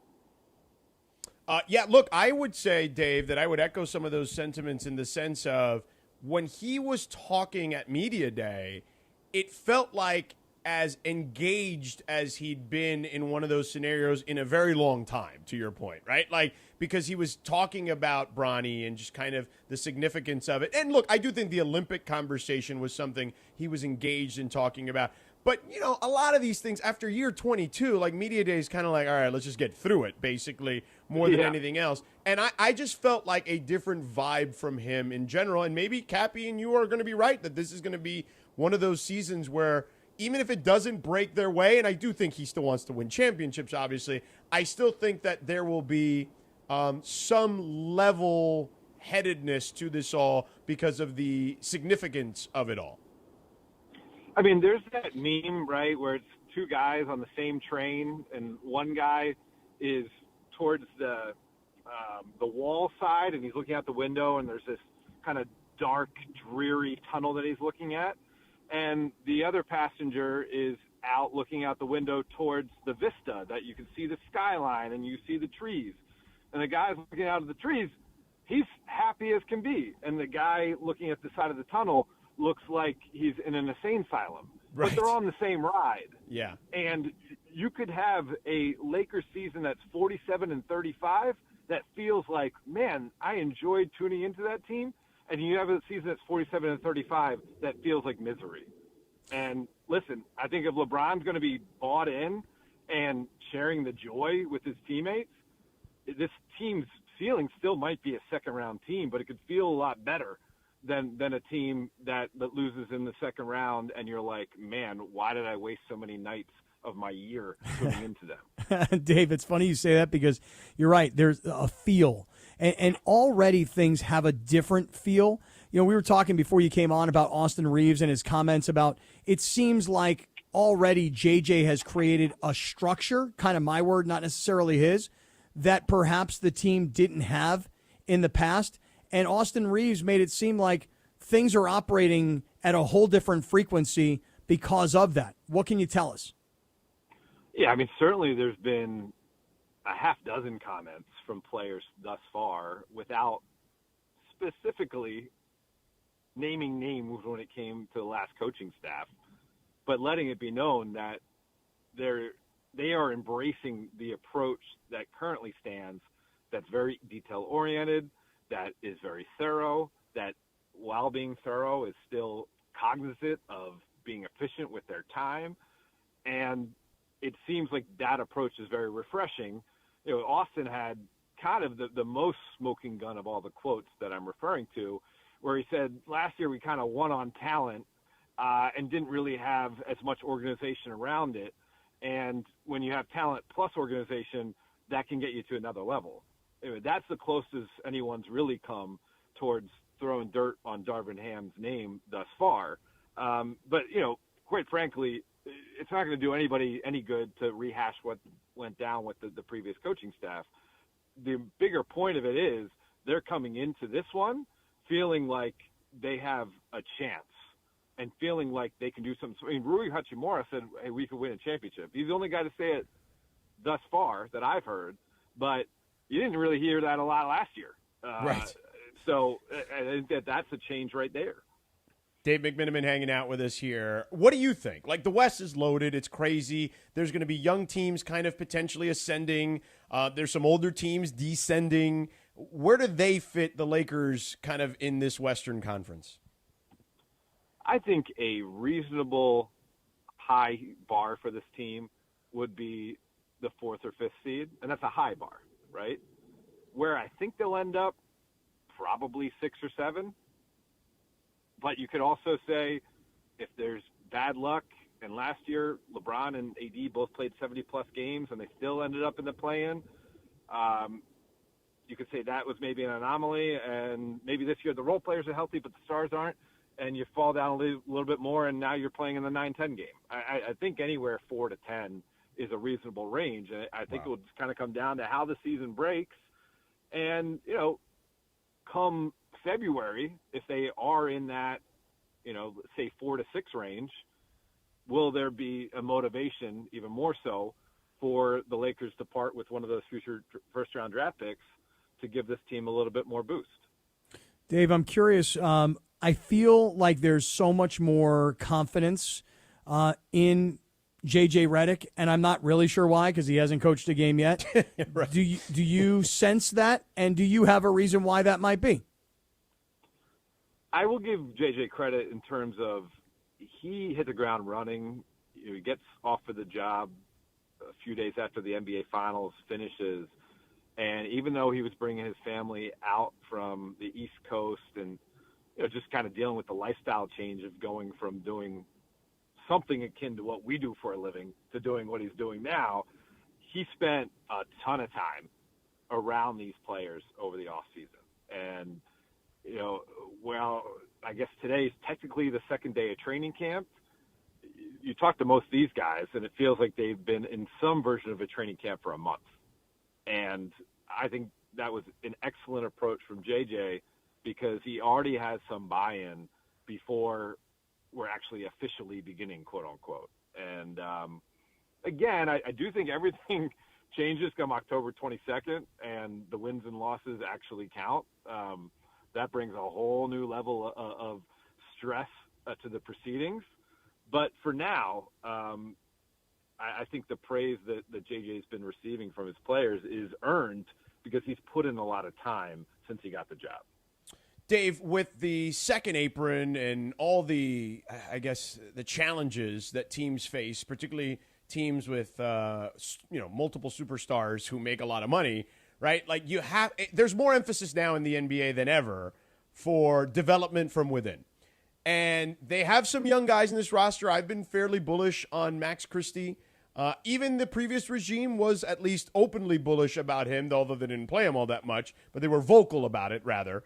Where do you think they're going to win in the margins with this team? Like, who are some of the guys that you think could be in that 9-man rotation that J.J. Redick discussed? Well, I'd say like 3 guys who did relatively nothing. I'll add 4 because the guy wasn't on the team last year.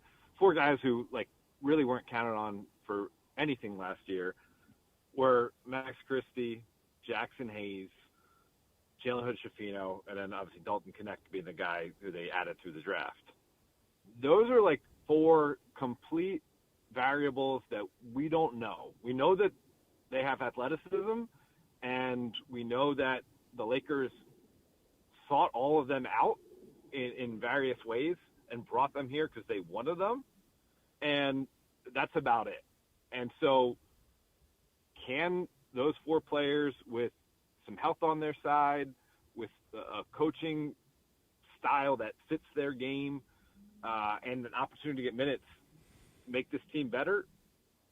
Maybe. That's a big maybe. To me, I think it's still asking kind of a lot for unproven players to stamp them as they're going to be providing something that the team didn't have last year. I think where I'm more at is the 2 guys who were injured for the bulk of the year in Gabe Vincent, who proved himself to be a very effective player on a very good team in Miami that made the finals, and Jared Vanderbilt, who to me, even as much as LeBron can influence how the rest of the guys play with his energy, and so can AD, Jared Vanderbilt, I think maybe has that aspect of his game more so than anybody, because his activity, you see it lifts up the other guys to want to, make sure that they are really hitting the cutter as a help defender, because they just saw Jared scramble around the floor for 18 of the 24 seconds on the shot clock. And they're like, well, I better bring that a little extra effort on my end too. Those guys, I think I can talk myself into them being contributors that didn't exist last year. And then if they get really lucky, yeah, those younger guys could add to the mix too. All right, Dave, last thing from me. On October 22nd, when the Lakers tip off the regular season against Minnesota, how many minutes into the game until the 6th man comes into the game, that being Bronny James? You know what? I am still computing how this is going to play out because you can't tell me that he's going to be the sixth man this year. You just can't. No, I'm just saying that he'll but I think he'll be the first sub in for the symbolism of the situation, and why not you get really it done? buy this? I thought you were joking. Yeah, I thought you get were it just done. doing Cappy stuff. No, get it done in the first game, and let there be a historic moment at home. Well, I will say this, Dave. I do think I get the sense that this will happen while there's no quote-unquote timeline for it. I think they want to do it sooner rather than later is my feeling. Yeah, I mean, the G League schedule, I think, starts around November 7th, so you certainly think it's going to happen before then. And I do think it's going to happen in Los Angeles, even though the Lakers do play a game in Cleveland about a week into the season. Cleveland! This is for you! Oh, for the love of God. But I do think it will cheapen the moment if it doesn't feel somewhat earned. Like, if you do it ceremonial first pitch style, where he comes in the first half of opening night just to play the last 2 minutes of the second quarter because Salt Connect has 3 fouls. I don't know. You'd like to feel like it was somewhat earned. And also you would like to have them quarter so they can make something happen and not just he comes in, gets 2 minutes, and it's zeros across the stat line everywhere else. Right. No, I'm looking for an alley-oop to LeBron, like immediately. Cappy wants the Sports Center top 10 number one highlight. Yes. You guys, I'm going to veer into the insensitive category, so please save me if I sound too obtuse. But you guys have seen the videos of a high school team where there's someone at the end of the bench who might not have all their faculties, and they're put into the game. Right, they let him go. Everybody watches, and they let him go and miss 7 shots in a row, and then they finally score, and everybody goes nuts. Yeah. You don't want it to feel like that. You know what I mean? You don't want it to feel like that. Yeah, agreed. Dave McMiniman does a phenomenal job covering your Los Angeles Lakers and the NBA at large here at ESPN. All right, Dave, thanks for the time, brother. We will be talking to you plenty, I'm sure. So safe travels when you get going. So, all right, see you guys soon. All right, Dave. I'm with you, Dave. October 22nd, it's a Tuesday night against Minnesota. Mark your calendars. I can't figure out how to get the Lakers app to put the schedule into my Google Calendar. Why can't I figure this out? Well, I mean, that's not a shock. Lindsay sent me this thing. She's like, click this link. It'll take literally click the link, and then it will pop up and ask if you want to download it to your iOS calendar, and you hit yes. That's all I know, but I don't want it to go to my iOS calendar. I want it to go to my Google Calendar. I don't use my iOS calendar. That's also an option. Help me, Lindsay. You click the G icon, the Google icon, instead of the Apple one. Help me, basketball. Yeah. All right. In the interim, Lindsay, while you have other things to discuss, like Stella Rosa, so tell us about that before we get to a shortened version of Radio Tinder coming up shortly. All right, I will do just that. Sports fans, gear up for your next game day hang with your friends. Let me tell you, there's nothing sweeter than Stella Rosa when you're getting ready to watch a game and, you're just not ready to really feeling a heavy beer like I was this past Saturday. I decided to celebrate another win by my Scarlet and Gray with a bottle of Stella Rosa Red. Get it? Red, Scarlet. So head to your local retailer and grab a couple bottles the next time you shop before game day. And get this, Stella Rosa wants to make it even sweeter and hook you up with the chance to win an experience to the biggest game of the college football season. You could win 2 tickets to the game, airfare, and a hotel for you and a friend.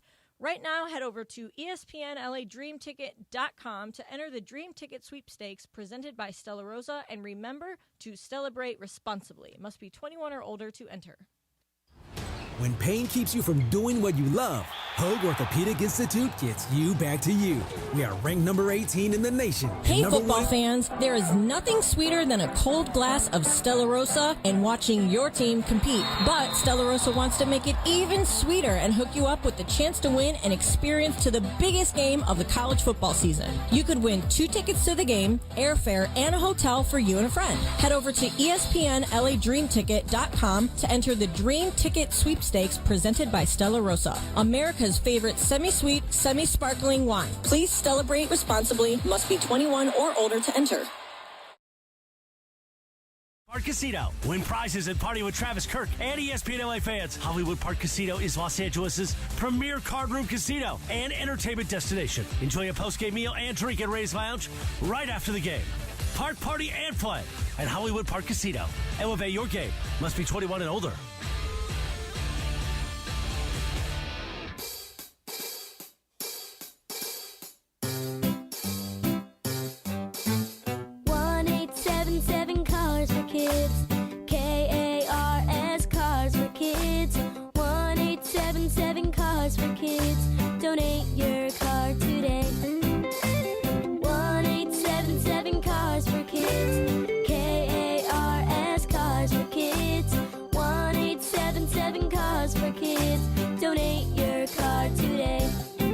your car today at carsforkids.org.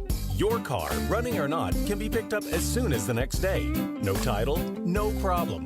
Call 877-CARS-FOR-KIDS or go online at carsforkids.org to donate today. 1-877-CARS-FOR-KIDS. K-A-R-S, Cars for Kids. 1-877-CARS-FOR-KIDS. Donate your car today. Now accepting donations of land, homes, buildings, or any kind of real estate. Paid for by Cars for Kids. Individuals and businesses with tax problems, listen carefully. Do you feel like you're losing control of your finances? If you owe over $10,000 in back taxes or have unfiled tax returns, we can help you take back control. The IRS is the largest and most aggressive collection agency in the world, and they can seize your bank accounts, garnish your paycheck, close your business, and file criminal charges. Take control of your tax problem now by calling the experts at U.S. Tax Shield and take advantage of the Fresh Start program and new laws that may allow us to negotiate a settlement for the lowest amount possible. Our team of tax attorneys and enrolled agents can stop collections and get you protected so you can take control of your financial future. U.S. Tax Shield offers a price protection guaranteed quote to get you protected today. U.S. Tax Shield is A+ rated with the Better Business Bureau, so call now. 800-687-5192. That's 800-687-5192. U.S. Tax Shield. 800-687-5192. And it is Sedano and Kap here Wednesday afternoon. Radio Tinder time, we like to play a TV theme. On this day in 1955, the Alfred Hitchcock Show premiered on CBS. This was long before he did Psycho or The Birds or any of his other movies. You can follow her at Lindsay Baseball on Twitter or Instagram. Don't forget about our sponsor, Tequila Mandala. Always swipe right on Tequila Mandala, founded in the city of Downey, just like me. Take it away, producer Lindsay. Thanks, Christopher. All right, guys, so one of the burning questions, I feel like, of the past year of football, at least in the NFL, is how do NFL players really feel about Taylor Swift and how much attention she's getting from the league? Well, now we might have an idea thanks to a new anonymous player poll from The Athletic. So when asked, has Taylor Swift's presence at Chiefs game been a positive for the NFL, a negative, or neither? Positive, negative, or neither is what they were asked. This is how the players responded. Positive, 72.5%. Negative, 4.9%. And neither, 22.5%. Do you side with the players on this? Swipe left or swipe right, George? I'm going to swipe right. I would say that, first of all, that's kind of the numbers I expected. Maybe a little more of negative. But I think most guys in the league like Travis Kelce, to be honest with you. And I think that, and honestly, she's really popular. Like, Russell Westbrook is a huge Taylor Swift fan. Like, a lot of guys love listening to her music too, particularly of a certain age, right? So, I'm not surprised, and I think it's been positive because it has brought perhaps some new viewers to the NFL that would not normally view games.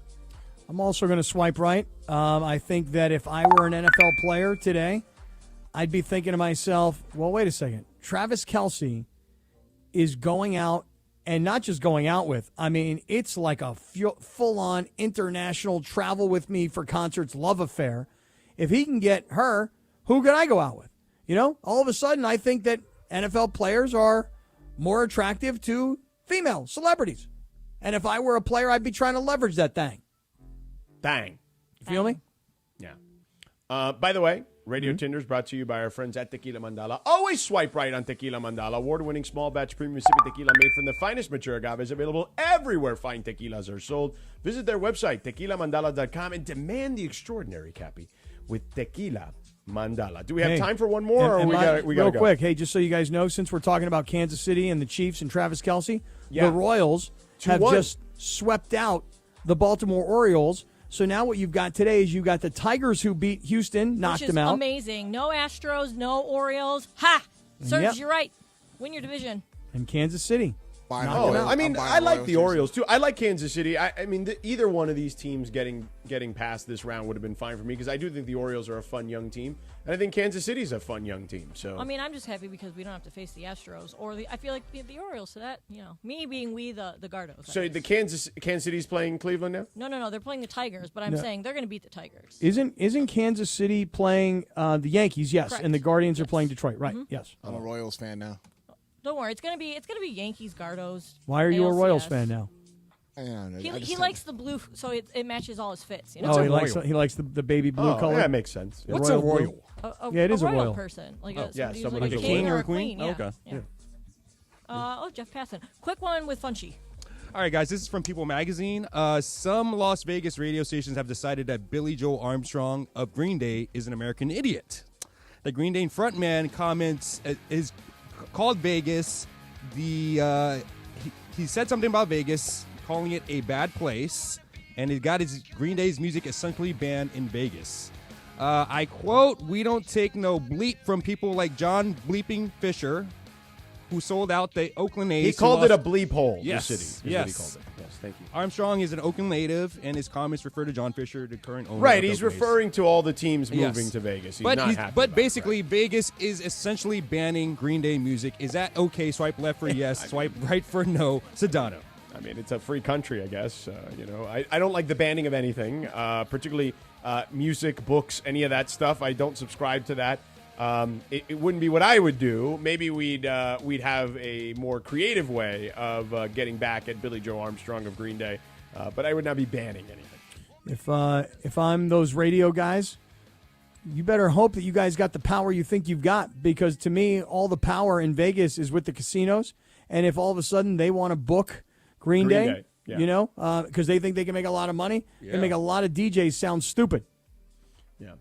All right, that is Radio Tinder, again brought to you by our friends at Tequila Mandala. Coming up next, Cappy, speaking of baseball, let's talk about your gutty little Padres. Big game today, Cappy. Big game down in South.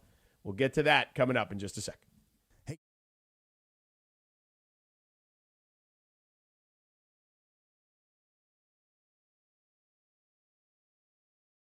So you go knock on your daughter's door and you go, "Hey, would you stop showering for 45 minutes twice a day?" And then you go to your son and say, "Would you please stop washing your car 3 times a week?"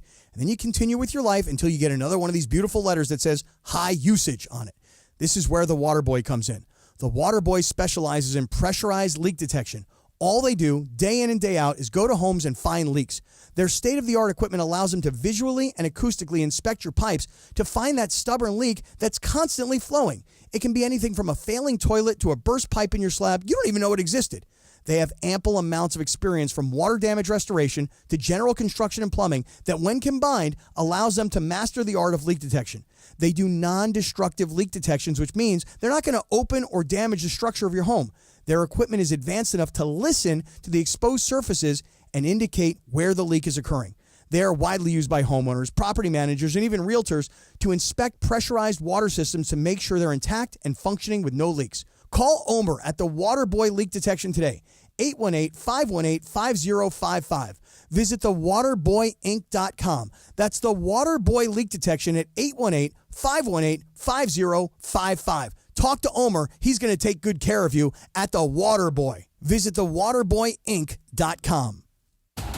Hey, Los Angeles, your Rams will host the Green Bay Packers right here at SoFi Stadium this Sunday, October 6th at 1 p.m. Come pack the Rams house to cheer on Kyron Williams, Matthew Stafford, and the Rams as they go head-to-head against Josh Jacobs, Jaden Reed, and the Packers in this NFC West, NFC North showdown. Tickets are on sale now at therams.com/GB. Again, that is therams.com/GB. To watch your LA Rams face off against the Green Bay Packers this Sunday, October 6th at SoFi Stadium. See you at the Rams house. Francis Coppola Diamond Collection Wines are a proud partner of ESPN LA. Cheers to the City of Champions, where game-winning jumpers and award-winning wines come together for the perfect game day pairing. Go one-on-one with our easy-drinking flagship Claret Cabernet Sauvignon, or celebrate like you just won the finals with our crisp and refreshing sparkling Prosecco. Find Francis Coppola Diamond Collection Wines today at a store near you. Francis Coppola Winery, Geyserville, Sonoma County, California. Please drink responsibly. Accident or injury, call Jacob and Bronny. Call Jacob. Hey, it's Mace. When I was in an accident, my friend Jacob was the first person I called. He should be your first call, too. Call Jacob, 844-24-JACOB, or visit calljacob.com. Call Jacob. Individuals and businesses with tax problems, listen carefully. Do you feel like you're losing control of your finances? If you owe over $10,000 in back taxes or have unfiled tax returns, we can help you take back control. The IRS is the largest and most aggressive collection agency in the world, and they can seize your bank accounts, garnish your paycheck, close your business, and file criminal charges. Take control of your tax problem now by calling the experts at U.S. Tax Shield and take advantage of the Fresh Start program and new laws that may allow us to negotiate a settlement for the lowest amount possible. Our team of tax attorneys and enrolled agents can stop collections and get you protected so you can take control of your financial future. U.S. Tax Shield offers a price protection guaranteed quote to get you protected today. U.S. Tax Shield is A+ rated with the Better Business Bureau, so call now. 800-687-5192. That's 800-687-5192. U.S. Tax Shield. 800-687-5192. And it is Sedano and Kap here Wednesday afternoon. Happy birthday. Kelly Ripa turns 54. And Yokozuna's birthday, the wrestler. We lost him back in 2000, apparently. And I remember WrestleMania. Was it WrestleMania 10 outside in Caesar's Palace? I remember this song was like the theme for WrestleMania. Happy birthday, Yokozuna. Sedano and Kap continues your Wednesday afternoon right now. Yokozuna, it's not really my time. I was already out of kind of wrestling. It was in between times I was out because I was back in shortly thereafter. I was terrified of Yokozuna. Yeah, I mean, and there was that. I remember Rikishi. And I like Rikishi. That's actually, they're related. Yokozuna was like beating up everybody, and then Lex Luger came back and like body slammed him on top of an aircraft carrier, and then the mystique of Yokozuna was gone after that. Right. Yeah, he was like the Asian Andre the Giant type. Yes, he was, basically. King Kong Bundy, right? Like that kind of style of wrestling. You know that he wasn't even Japanese? Well, I mean, I know, but he was like portrayed as the Asian Right, I know, version which is of funny that. because it's like, I just think it's funny because everyone just assumed that he was. I always thought that he was, and he's part of the, the Samoan family that are all related. Well, at one point, my buddy Prince Albert, he left WWE, went to Japan, and then came back. And what was his new name? He had all that Japanese writing on his bald head. What was his name? Anybody know? I forgot his name, man. Yeah, Jeez. I don't remember. By the way, getting a lot of really interesting messages today in the Circle of Trust, George. Are you following what's going on here today? So I just want to, speaking of which, I did want to talk about that. At least, I don't know about if it's the same thing you're talking about. I wanted to congratulate Mailman Matt, really? who has posted in the Circle of Trust that he's going to stream his nuptials tomorrow. Oh, let's see. It's Jess and Matt's wedding day, October 3rd. So if you go into the Sedano and Kap Circle of Trust, you can go in there and you see Mailman Matt sending you a little invite to stream it if you want. Tensai, by the way. Tensai. That was Tensai. Matt Right. Bloom / Albert's Japanese name. Right. So, I mean, what time is it at? It's at 5:30 tomorrow. I'll be in the air. Oh, man. Flying. Because tomorrow I won't be on the show.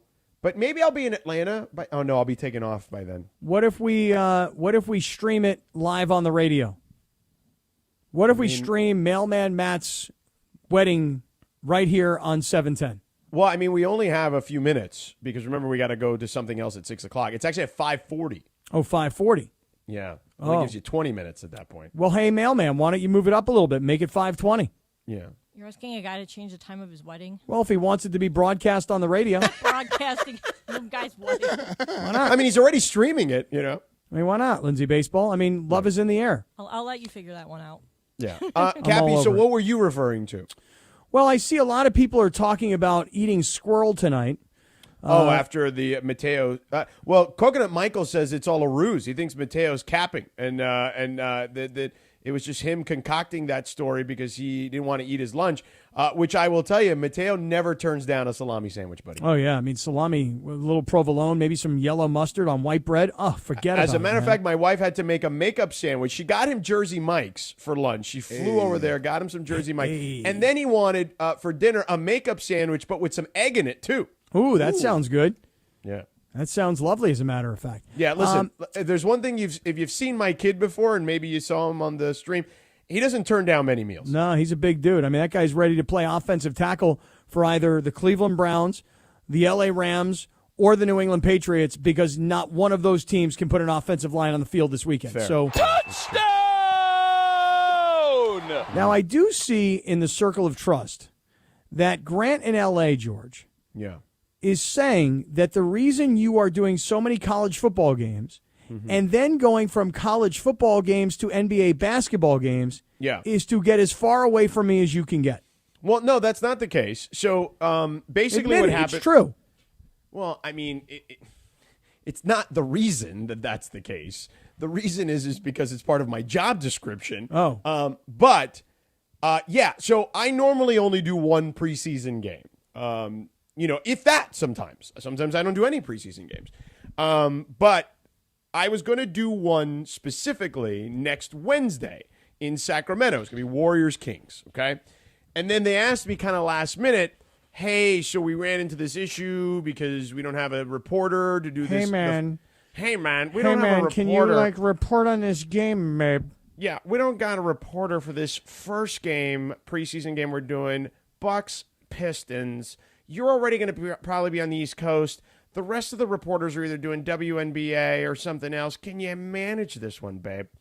And I said, you know what? Sure. Why the hell not? Well, I also figured, I can see, Cappy, I like doing something like this because then I can cash it in for something else later. You know what I mean? You don't mean like cash it in as in get paid right now? You mean like cash it in like... it's like I'm doing them a Hey King. They Hey Kinged me for a favor. You know what I mean? So now when I need a favor on the schedule, it could be like, hey, remember that preseason game you had me doing Detroit on a Sunday? Hey, man, remember that time I went to Detroit, babe? Okay, for the preseason NBA game?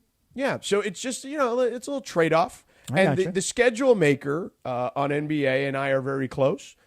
He is a good man. He has been on the project for many years. And he always does a solid by me anyway, because as you know, Cappy, most of my games, I would say 90% of them, especially in the regular season, are in the West.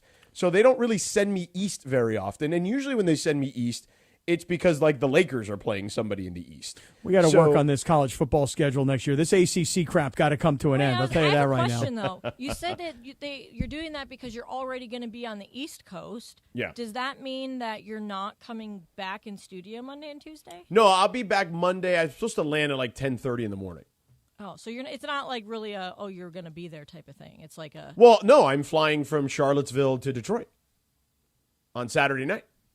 And then the game is Sunday night on ESPN. Oh, I thought you were talking about the Wednesday game, too. Okay. No, Wednesday, right. That Wednesday I will, I'll be back. And then I'm flying again on Wednesday morning. Because Sacramento I can fly the day of. And then do you do the broadcast that day, or you only do the basketball game that day? No, I'm doing the basketball game that day. The basketball game runs at the same, we're going to be doing stuff while, the game's going to start, maybe I can jump on for a little bit from the hotel. I could probably do the first hour. I could probably do the first hour from the hotel, and then I have to go at that point because I got to go do all the coaches meetings and all that stuff. Well, since it's preseason, can we do the thing where we we ask you to do certain calls, certain mentions in the game? Well, it's harder because I'm the sideline guy. Oh yeah, that's true. Come on, sideline guy. I mean, you could still say things like Steph just shot that ball from Terminal H. Yeah. I mean, maybe I can figure it. It would be even more impressive. Yeah, because there's less opportunity to get in. Right. We could figure some stuff out maybe. I'm working with Jonesy and Tim Legler, so that'll be fun and easy. You know what I mean? So. Jonesy and Legs. Yeah. Nice. Yeah. Well, and Jonesy, he and I are super tight. So if you've watched any of the games I do with and look, I love working with everybody. I have a great rapport with everyone since I've been doing it so long. But Jonesy and I are legit boys. So, Jonesy will literally just bring me in. I may not even be paying attention. Be like, hey, George, what'd you think of that? And I just be like, what? And I'm, hitting the producer back, what is he talking about? So, it just, it's a little different. It's more like a talk show with Jonesy. You and Jonesy do the same, micro dosing of that stuff you put in your forehead? Microtox? No, man. Listen, Micro man, Mark Bartoxing? Jones, 62 years old. Dude. That brother looks good. He's amazing, Seriously. right? Well, that guy, let me tell you something. You want to talk about dedication, okay? And this goes for anybody out there, okay? Ain't no cheating life, okay? You got to eat right and you got to exercise. And that man does that every single day. It is rare. I mean, maybe once in a while he'll take a day off from exercising. But he is in the gym early as hell in the morning every time when I'm on the road with him. Like, I'll be getting in there usually, like, see, I wake up a little later, right? So I'll be, like, up there, like, 9 or 10 o'clock in the morning. He's coming out of there in a full sweat at that point. He's lifted. He's done cardio. That's how you look that young at 62, 63 years old. Guy is looking good right now, I'll tell you that. I mean, Mark And Jones by the way, looks the same as when he did 30 years ago. He does. He has not changed one bit. And, D, you know what I'm saying? You know what the deal is, What, black don't crack? Come on now. You already You know know, the I'll deal. say it. I'll say it. You already know. I live you it. know, man. Yeah, Come I on do. now. Look at me. Jonesy will be the first. We should get Jonesy on. We on a should get him regular basis. I love Jonesy. I do Jonesy will too. laugh with us. We'll Big have fan. some fun with it. Yeah, Big yeah. fan. And we'll get Legs on too. Let's get Legs on. Gotta since have Legs. He's back on the. He's on the broadcast now. So like All right. it's it'll be fun to have Legs on. So All right, well, let's hit the top of the hour. What do you say? Let's hit the top of the hour. We didn't talk about your gutty little Padres. Let's do that. Well, we're 40 minutes away from game time. Okay, so here's what we got in the last hour. Gutty little Padres. Let's get back to the NFL. Raiders, Rams, Chargers, and kind of how things have shaken out very strangely for all of them in some way, shape, or form. And then Sean Cody at 5:15 to talk USC football. But first, Cappy, tell us about your friend Avner Gatt. Okay, so I was saying this to you guys yesterday, and I want to encourage you to do it again today. I want you to use Avner's website, avnergat.com, AVNERGAT, avnergat.com. When you go there, Avner Gatt has got a great website that is going to tell you, hey, here's the core values of what our company is all about. There's also a place where if you have questions for Avner, you can put questions into his website and they'll go right to him. Then there's also videos. You'll meet Avner Gatt. You'll meet his vice president of claims. You'll start to meet all of the public adjusters that are family. By the way, you'll notice that some of them have the same last name as Avner. They are blood family. And then everybody else who works there, they become family. But then I guess I really want you to go down a little bit further on avnergat.com and let's talk about his services. If you've got major water damage at your property, if you have a big fire, unfortunately, at your property, if your place gets robbed and you've lost a lot of stuff at your home, this is when you call Avner Gatt. And the reason that you call Avner Gatt is because he's a public adjuster. And as a public adjuster, his job is to get you as much money as you are due from your homeowner's insurance company. Your homeowner's insurance company, I've explained this time and time again, their job is to give you as little money as they think it takes to fix the fire damage or the water damage or replace the stolen goods. But you see, Avner works for you. His job is to get you the best result, not the insurance company. By the way, he's got all the 5-star reviews, Google, Yelp, Better Business Bureau, that will tell you that Avner Gatt's clients expect and receive success. Why? He's got an entire team behind him, people that know how to work with these insurance companies, people that have relationships with these insurance companies, and they've been at it for a long time. They are the experts in this industry. So if you have a fire, if you have major water damage, if your house has been robbed and you need to make an insurance claim, you talk to Avner Gatt. He'll take care of business for you. Here's his phone number, 818-917-5256, 818-917-5256. You call, Avner answers, you'll know it's him. Bring, hello. This is the Doctor in the Dugout with Dr. Alan Byer, presented by Hoag Orthopedic Institute. I'm often asked about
KSPN Los Angeles. A good karma brands radio station.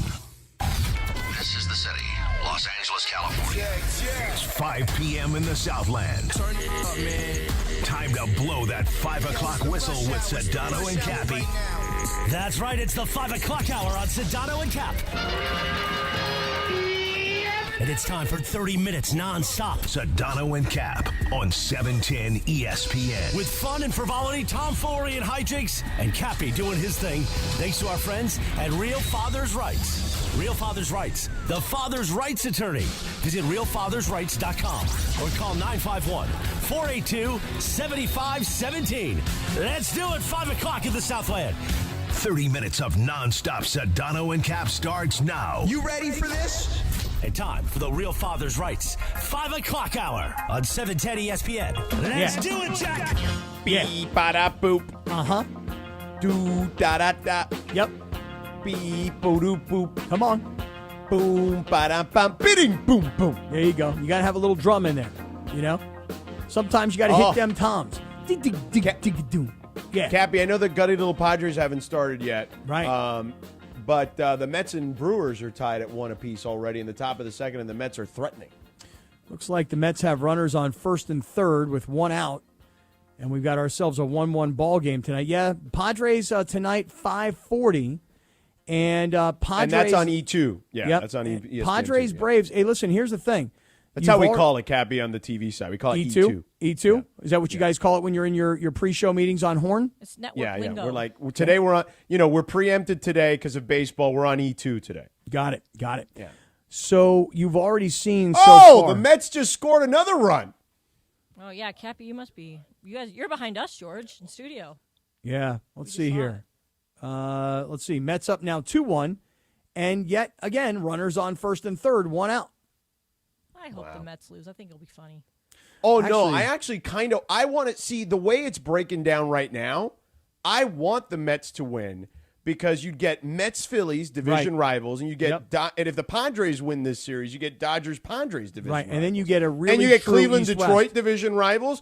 And even though Kansas City and New York are not division rivals, you get like that old-school 80s matchup, Yeah, but on the National League side, if the Mets win and you've got Mets-Phillies, I mean, New York versus Philadelphia for sure, is dude. awesome. And then if the Padres were to win tonight, and even if they don't, if let's say they win tomorrow, then you've got Padres-Dodgers on Saturday, and you've got a regional rivalry. Yep, here come the Mets, 3-1 now. Last night, the Padres, and I don't know how much of this game you watched or anybody watched. I caught a little bit of it because, our guy Boog Shambi was doing it. Petco Park. Really? Boog Shambi was doing the game? I thought Carl Ravitch did the game last night. Anyway, whatever. I will tell you right now. You're right. He did the Mets game. Sorry. Petco Park was on fire. Yeah. Now here we know this because we're here in Southern California. The rest of the country may not know this. Do you know who had the number 1 attendance in all of Major League Baseball this year? The gutty little Padres? No. The Dodgers. Oh. The Dodgers had the number 1 Ohtani. attendance. Well, that and also the Dodger Stadium's like 55,000. Well, I thought it was like a trick question because you made it seem like no. Well, it'd be something different. The setup is that we know this in Southern California. Not everybody knows this around the country. The number 1 attendance in baseball this year was the Dodgers, and I want to say the total number was like 3.6, maybe 3.8 million people that went to Dodger Stadium this year. Number 2 in attendance this year. Who would you guess? The gutty little Padres? That's right, 3.3 million. So people don't realize it. We think of games in St. Louis as being baseball town USA. But they were not that good this year. Yeah. No, but last night people got to see that Petco Park was losing its mind as Fernando Tatis hit that home run in the first inning. So I wanna, oh yeah, and then what's Tom DeLonge? Tom DeLonge. Yeah, Blink-182 threw out the first pitch last night. Not only did he throw out the first pitch, but the guy who hit the home run in the latter part of the game, Higashioka, Higgy is just easier to call him that. Higashioka, their catcher. He used to play for the Yankees, yeah. Right. Well, he was part of that Juan Soto trade. So the Padres had Michael King, who started the game last night, and the catcher, Higgy, they were both part of that Juan Soto trade, which kind of makes you feel like the Padres, at least for now, won that trade. But Tom DeLonge walked into the Padres clubhouse and brought the guitar from that video and gave it to Higgy, the catcher, because he's a well-known guitar player. I mean, everybody kind of knows that that's his thing. Yeah. The place was going crazy last night. Now, George, It is 5:09 p.m. Rachel and her 2 sons are down there already at the ballpark. Yeah, are you going there? Dr. Johnny, who was with us on Saturday at the USC oh, yeah, game. Dr. Johnny, who can forget? Yeah. Dr. Johnny is already down there at the ballpark. Yeah. When we get off the air at 6 o'clock, we'll be 20 minutes into this game. I mean, we could already be in the 8th inning the way these games move nowadays. Are you Ubering down there? I don't know what I'm going to do. I'm not sure. It's the first night of Rosh Hashanah, so my Jewish guilt is like, I don't know. Can I really go to a baseball game? What would your mom and Charlie say? Oh, my mother would not be happy. Yeah. My mother would not be happy at all. Plus, Rabbi Avi called me yesterday just to make sure that I was coming. that's right. You told me. Yeah. You know, I don't want to upset Rabbi Avi either. Yeah. So I don't know if I can handle the guilt of going to a baseball game tonight. You know, plus you got to also remember something else. I don't have any tickets and I don't have any credentials, which means now I got to go down there and I got to work my way in. You know, I got to make a call on the way, meet me at the gate, bring me in, that whole thing, you know. But they're all down there. Everybody's ready to go tonight. Be great if you could get this thing over with, because what I want is I want Padres, Dodgers in the divisional round. And yeah, those are the matchups you want. You want the divisional matchups. You get 3 of them potentially. If the Mets hold on to win this after they get the early lead. By the way, our boy Boog did do this game yesterday, and this is why I can't believe I didn't remember this, because I saw this all over the internet. He went viral because he started the game by saying, or not, it wasn't start of the game. It was during the game. At one point he said, you know, guys, this is the time of year where the national guys come in. You know, I know you're used to your local guys. And he says, we, of course, are rooting against your favorite team. Both teams. He's right. And this we do?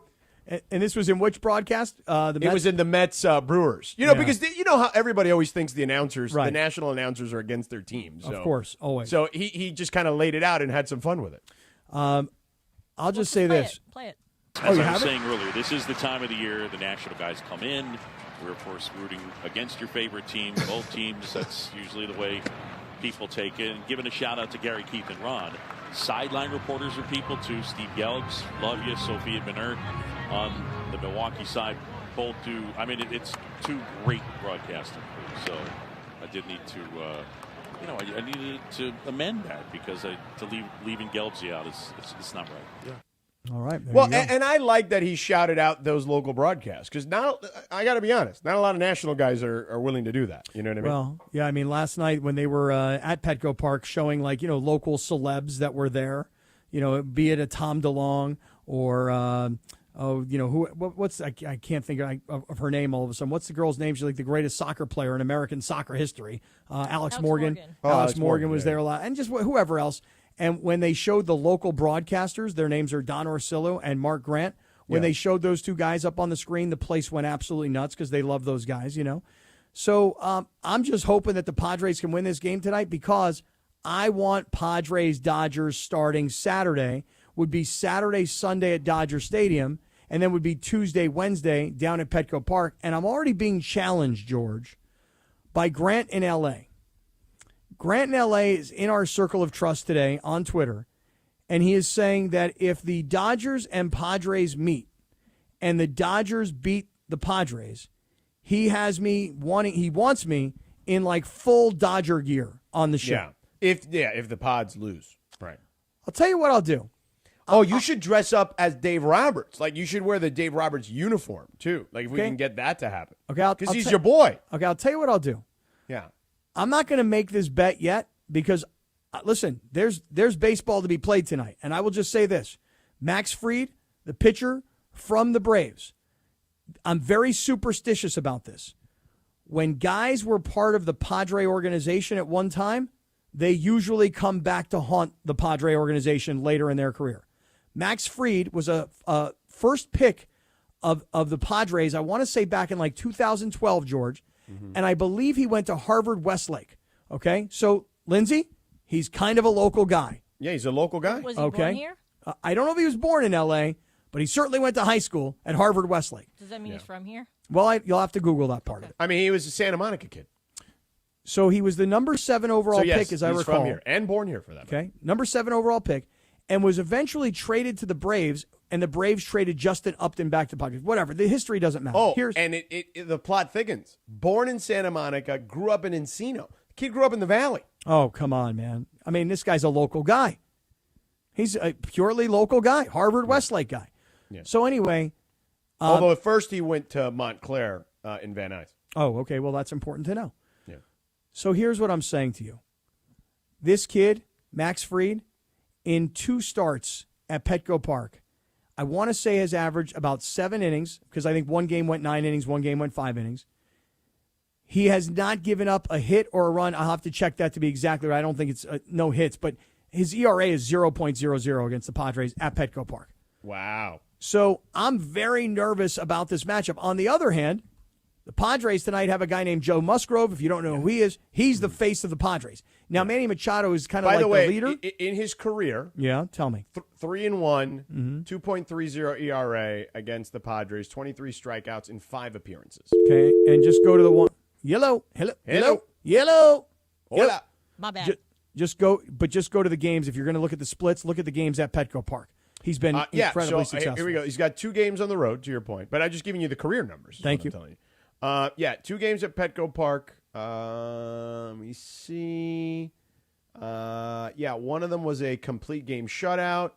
The other one was also 5 innings. 5 innings scoreless. Yep. So he's got a 0.0 ERA against the Padres at Petco Park. Small sample size, 2 games, but nonetheless.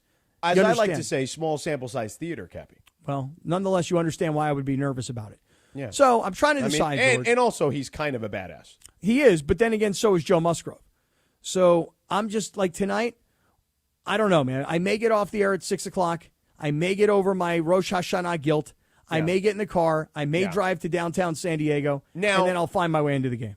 If you go to Petco Park because you loved your gutty little Padres. Right. And then the L.A. kid, Max Fried, takes them down. Mm-hmm. Do you believe it'll be partially because Max Fried is awesome and he's an L.A. kid, and why wouldn't he want to take down the Padres? And also the other part would be that you shouldn't have gone on Rosh Hashanah?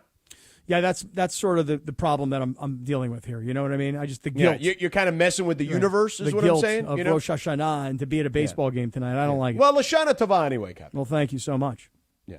All right, well, let's switch gears and talk a little football. Football.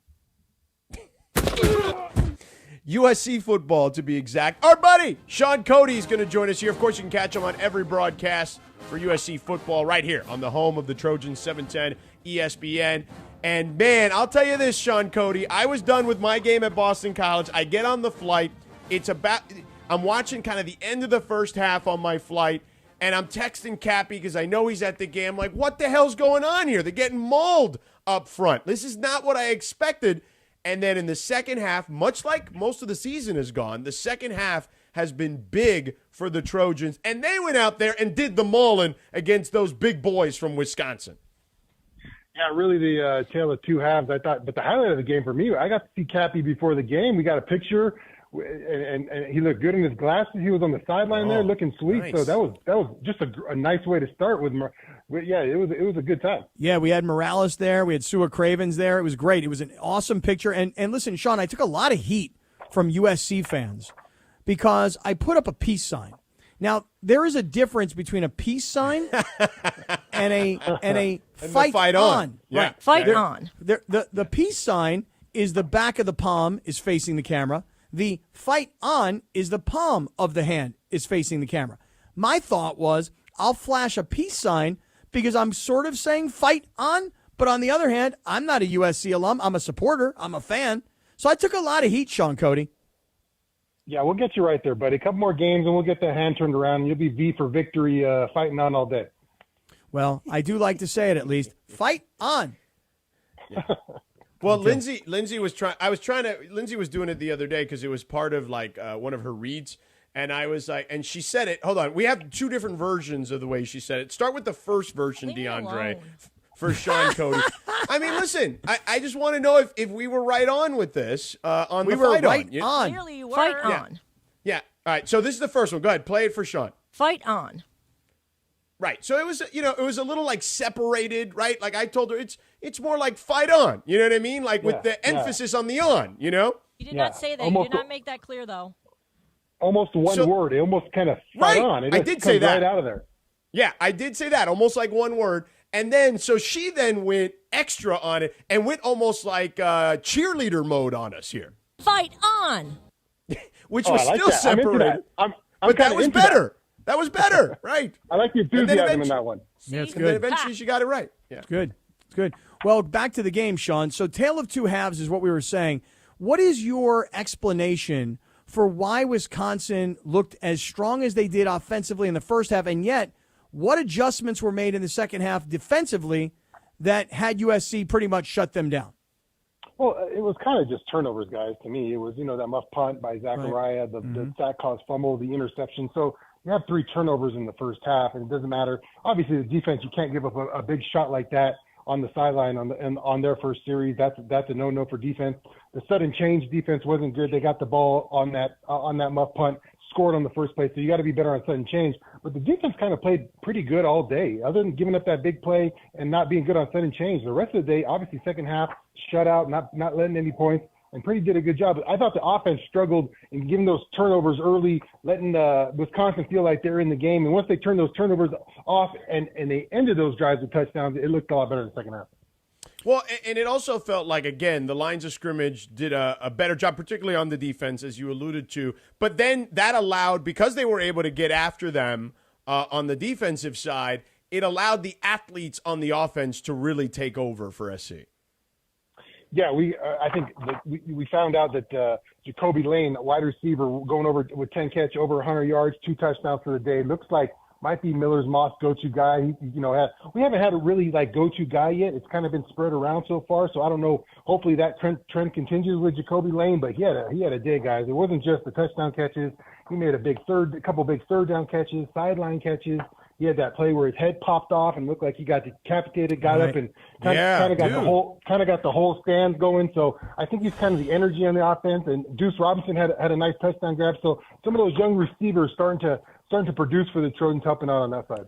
Well, and speaking of hits, real quick, Cappy, speaking of hits, I feel like the offensive line, is playing better this year. But, man, he's taken some pretty big hits, Miller, these last couple of weeks too.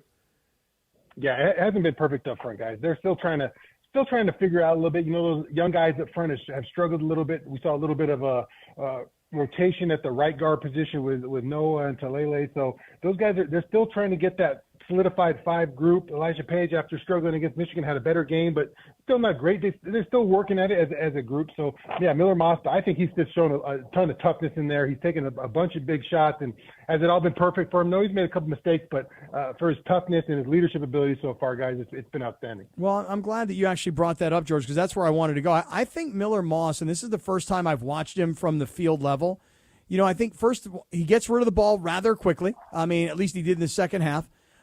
His vision seemed good. Like he wasn't just zoning in on one receiver. Like he's going through a progression. And I also thought, Sean, that he moves pretty well and gets outside the pocket. And then he had that touchdown run where he got flipped over into the end zone. So I think Miller Moss is really developing now. And people are starting to talk about him possibly being a real NFL prospect. What do you think? Yeah, I mean, you saw the spin move, guys. Come on, I didn't see that one coming. Miller Moss with the double spin move to get into the end zone. That was pretty sweet. But I think using his legs is part of helping out the offense. When you run the RPO offense, sometimes you got to pull it just to keep the defense honest. And he pulled that a couple times successfully in those games. So I don't expect more than 2 or 3 of those a game. But you have to do it to keep the defense honest. But he's been delivering. He's been running the offense. He's been running the show. You talk to any one of his teammates so far, I think, on the year, and they just talk about his leadership, his ability to, battle through tough plays and keep the offense going. So, yeah, he's off to a really strong start, up towards the top of the Big Ten, even being a big game behind some of those guys as far as numbers. But he's really done a good job. I think he's been impressive in his couple starts here. Sean Cody, our man here hanging out with us. Of course, you can check him out on every broadcast every Saturday for USC football. Also, the entrepreneur, him and his family with Pie Trap Pizza out there in Covina. We'll talk some pizza here in just a second. But the next opponent, the Minnesota Golden Gophers, outside of one game against Iowa where they got their doors blown off, they've been in every game for the most part. A very tight game most recently with Michigan. They've been really good in second half, similarly to USC, but particularly in the fourth quarters. What are your thoughts on this upcoming matchup against Minnesota?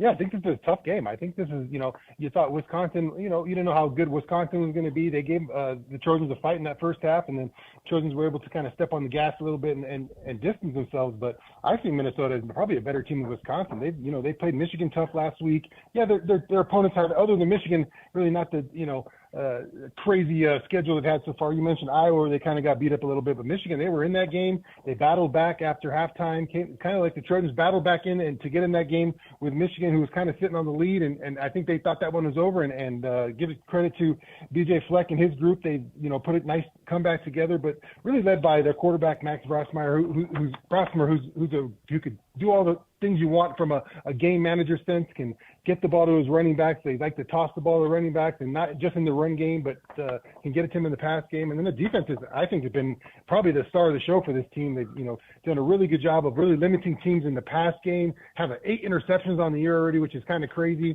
Now, is that a point that they're, just a really good secondary, or they play some teams that really, think about Michigan, they can't throw the ball, so that really helps your numbers. But the pass defense has been really good for Minnesota. So there's going to be some strength versus strengths here. You think about USC's offense in the pass game and their pass defense, and then I look at the sack numbers for both teams. When Minnesota's offense out there, they've given up a bunch of sacks, and USC's defense hasn't really forced the pocket too much. So I like to see that change a little bit. But I think and then when you have to take this on the road again and go to Minnesota, and it's in a tough Big Ten environment, I think the Trojans have their work cut out for them. Yeah, I admittedly have not seen Minnesota play yet this year, but again, I always look at a team's resume. They lost in week 1 to North Carolina, a team that George and I have been talking about for a couple of weeks because they've got 70 put up on them by James Madison a couple of weeks ago. They beat up on Rhode Island and Nevada, where they shut both of those teams out. But since then, once they've gotten into conference play, they got beat up by Iowa. And I guess we all kind of look at the final score of the Michigan game, 27-24, and go, well, that was impressive. They only lost by 3. Based on the 5 games that they've played so far, Sean, I got to give the advantage, again, resume to resume. I got to give a big advantage to USC here. Yeah, this is a game that, you were tested last week at home. So you had a Big Ten opponent, and I don't think this is far off. Another, Big Ten, a strong Big Ten opponent. Are they on the elite side of the Big Ten? Probably not. They're probably somewhere in that middle, right? And if you want to prove that you're an elite team in the Big Ten, that USC thinks they are, this is the game you have to take care of. You have to go on the road now instead of being in the friendly confines and find a way to pack up that suitcase and get that game to travel, because you have to do it at their place this weekend. Just by the way, George, 8-point is what USC is favored by. 8 on the road. Yeah. Yeah, well, listen, USC is a real good team right now. They have a legit shot to be in the conversation for the college football playoff. I don't think anyone really knew what to expect going into the season off of last season and heading into the Big Ten, but they have shown that they, at least through X amount of games, that they are right there with most teams, including the defending national champions. So it's been a pleasant surprise at this point. So we'll see how the rest of it goes. All right, now let's talk pizza. All right, Sean Cody, Pie Trap Pizza in Covina. Listen, man, you've already talked to us about the Explosive. You've talked to us about the Detroit Pizza. What do you got going for us today? What pizza are we talking about today?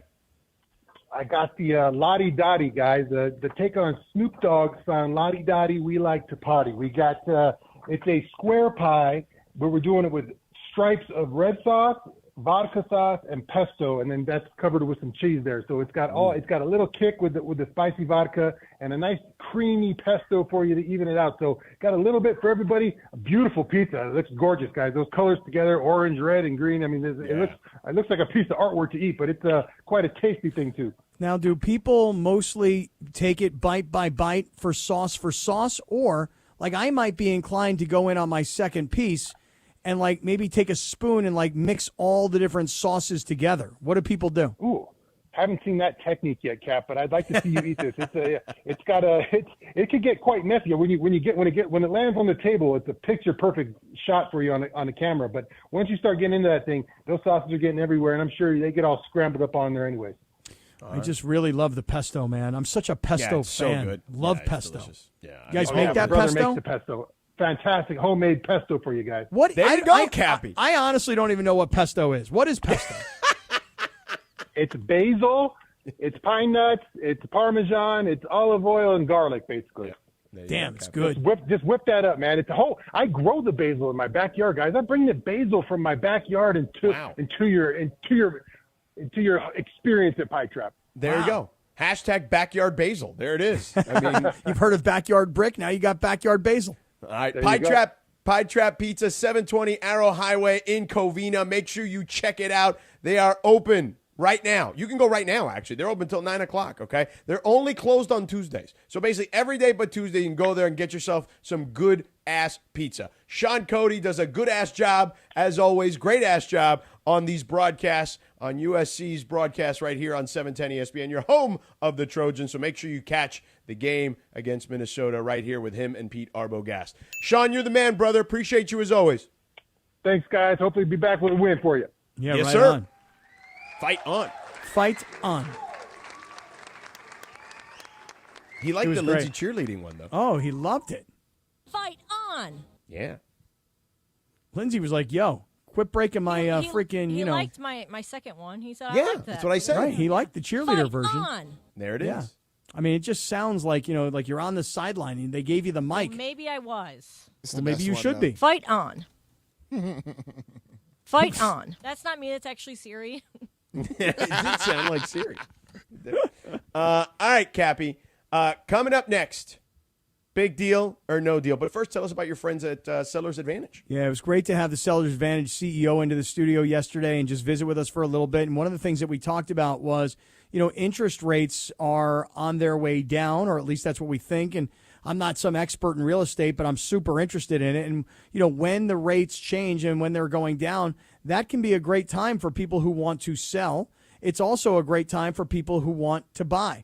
Now, there's a lot of reasons that people have for selling their home. And yesterday when we were chatting, it's like, hey, look, make it easy on yourself. Just call Sellers Advantage. You may want to downsize because maybe your kids have all left the house. Maybe you've inherited a property from your parents and you don't want to hold on to this. You don't want to pay the taxes. Maybe you're just ready for like a change in your life. Whatever your reason is for selling, the thing about Sellers Advantage is they can make this process really easy. And here's how they do it. They make you a competitive cash offer. And that means you don't have to make any repairs. You don't have to paint the walls. You don't have to clean the rugs. You don't have to do anything. And oh, by the way, as we were talking about yesterday, a lot of times, when people are strapped for cash, they'll actually give you $10,000 just to handle all of your moving costs. So you don't have to worry about a complicated closing process. You don't have to worry about contracts falling through because Sellers Advantage is going to make you a competitive cash offer. You're going to decide, yes, I like it, sold, or no, I don't, forget about it.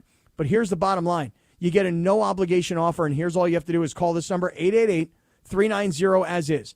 888-390-AS-IS, 888-390-2747. Their website is sellersadvantage.com, DRE number 01961658 at Sellers Advantage. BMO Stadium is the place to be tonight. LAFC are playoff bound, but first must finish the final 4 games of the regular season. Mwanga, Giroux, Lloris, and the Black and Gold welcome St. Louis City SC to downtown LA. Pre-game coverage begins tonight at 7 p.m. on 710 ESPN and the ESPN LA app. Hey, football fans, there is nothing sweeter than a cold glass of Stella Rosa and watching your team compete. But Stella Rosa wants to make it even sweeter and hook you up with the chance to win an experience to the biggest game of the college football season. You could win 2 tickets to the game, airfare, and a hotel for you and a friend. Head over to ESPNLADreamTicket.com to enter the Dream Ticket Sweepstakes presented by Stella Rosa, America's favorite semi-sweet, semi-sparkling wine. Celebrate responsibly. Must be 21 or older to enter. Hey guys, it's Cappy here, and let me talk to you about this issue of dealing with your homeowner's insurance. So your home floods, right? You have a big giant flood at your house, and you realize that the insurance adjuster is trying to pay you so little that you won't be able to repair the damage. That is when you call Avner Gatt. Avner Gatt is a public insurance adjuster who is on your side. Look, you can try and negotiate with the insurance company yourself. I've tried. You're going to find out very quickly it is not that simple. Avner Gatt and his team negotiate on your behalf to make sure you're getting the best possible outcome, not the insurance company. He and his team have been dealing with insurance companies for so many years. It's all they do. They've got the experience. They've got the industry know-how that you need on your side. Now, some of these folks used to work for insurance companies before they joined Avner's team, and Avner Gatt himself has 20 years of experience in this industry. Avner Gatt has one of the largest teams of professional, licensed public adjusters in California, and yes, the size is important. Avner has a unique winning recipe for handling homeowners' insurance claims. No one, and I mean no one, messes around with Avner Gatt and his team. Call Avner Gatt, 818-917-5256, 818-917-5256, or visit AvnerGatt.com. That's AVNERGAT, AvnerGatt.com. You call Avner Gatt, 818-917-5256. Avner takes the call himself. Hello! Hey, it's Mason. Football is back. The Commerce Casino and Hotel is your new place for Monday Night Football. We've teamed up with Commerce. Monday Night Football happening all season starting September 9th. Food and drink specials, all kinds of giveaways, even athlete appearances. Go to commercecasino.com for details. Of course, you can always hit the tables before or after the game for some great poker. When you think Monday Night Football, think Commerce Casino. Got to be 21 to play. Play responsibly. Gambling problem? Call 1-800-GAMBLER or visit problemgambling.ca.gov. If you have ever thought about remodeling your bathroom but were worried it would take too long or cost too much, then stop worrying. Right now, Jacuzzi Bath Remodel has designed a collection of high-quality custom products and perfected the one-day remodeling experience so you can enjoy your new bathroom faster than ever before. It's a worry-free bath remodel from the most trusted brand name in the business, Jacuzzi. A jacuzzi bath system fits in your existing tub space. It's a no-mess installation with an amazing style selection, factory-certified installers, and a limited lifetime warranty. Call 800-717-4599. That's 800-717-4599 right now and get 50% off installations with no interest and no payments for 12 months. Replace that old bathtub today with a walk-in shower for a safer bathing experience. If you have lived in your home for over 15 years, it's time to remodel your bathroom. For a virtual or in-home appointment, call 800-717-4599. That's 800-717-4599. 800-717-4599. And it is Sedano Kap your Wednesday afternoon. Before we get to big deal or no deal in just a moment, happy 79th birthday to Don McLean. Saying American Pie. Sedano Kap continues your Wednesday afternoon right now. There you go, Cappy Cap.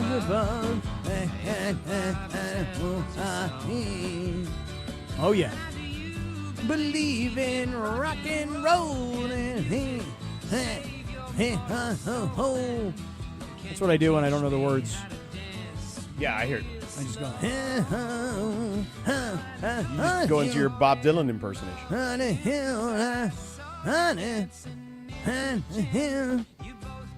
All right, let's get ready for a little baseball tonight here. I just turned over to ESPN 2, E2 as we call it in the TV biz. Ready for Padres Braves.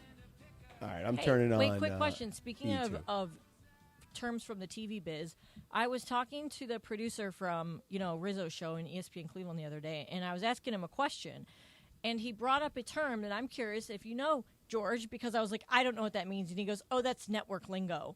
Do you know what SCA is? SCA? Yeah, like in reference to ESPN. SC? C as in cat? Correct. SCA. So you're not familiar with the No, I'm not familiar with the acronym, no. It stands for Sports Center All Night, which is what they air. Oh, no, that's not true. That's not what they call it. Oh, well, that's what Aaron It's said. called SCAN. It's called SCAN, Sports Center All Night. Come on, Rizzo's guy. Do Hold better, on. bro. That's what he wrote. Come on, dude. SCAN, you're right. Reroll on SCAN. Sport, and I said, oh, what is that? And he said, Sports Center All Night. That's Wow. network lingo. SCA. George would have gotten it right. Wow. Yeah. SCAN. They call it SCAN. My bad. Mm-hmm. Come on, baseball. Sports Center All Night, let me tell you something. If you just want to get caught up on what the hell happened that day, in that 1 hour, it is the single most informative hour of radio. It's not even close. No offense to anyone, including us. If you just want to know what the hell happened and get a good idea, when I used to fill in back in the day, like many, many years ago for Mike and Mike, I used to listen to it on the drive in. And I was completely up to date on everything that was going on before I even walked in the building because I would listen to SportsCenter all night. It's a great show. First pitch of the game. First pitch, and the Braves get a double. Yeah. All right, so I got a big deal or no deal thing for really quick here, and it's baseball related. So I found this very interesting today when I saw that ESPN Bet has the Dodgers as the favorites to win the World Series at plus 350, right?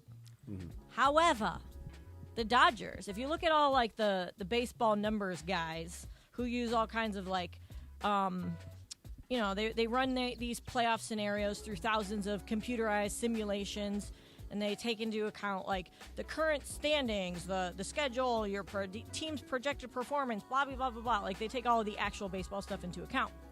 So according to these numbers guys, the Dodgers are actually given a 17.7% chance of winning a title by Baseball Prospectus, a 16.3% chance by Fangraphs, and only a 12% chance by Baseball Reference. So is the fact that the Vegas guys have completely different odds than the real baseball guys. Wait, but I would say that 17, 16, and 12 is probably still the favorite, isn't it? Well, I don't know.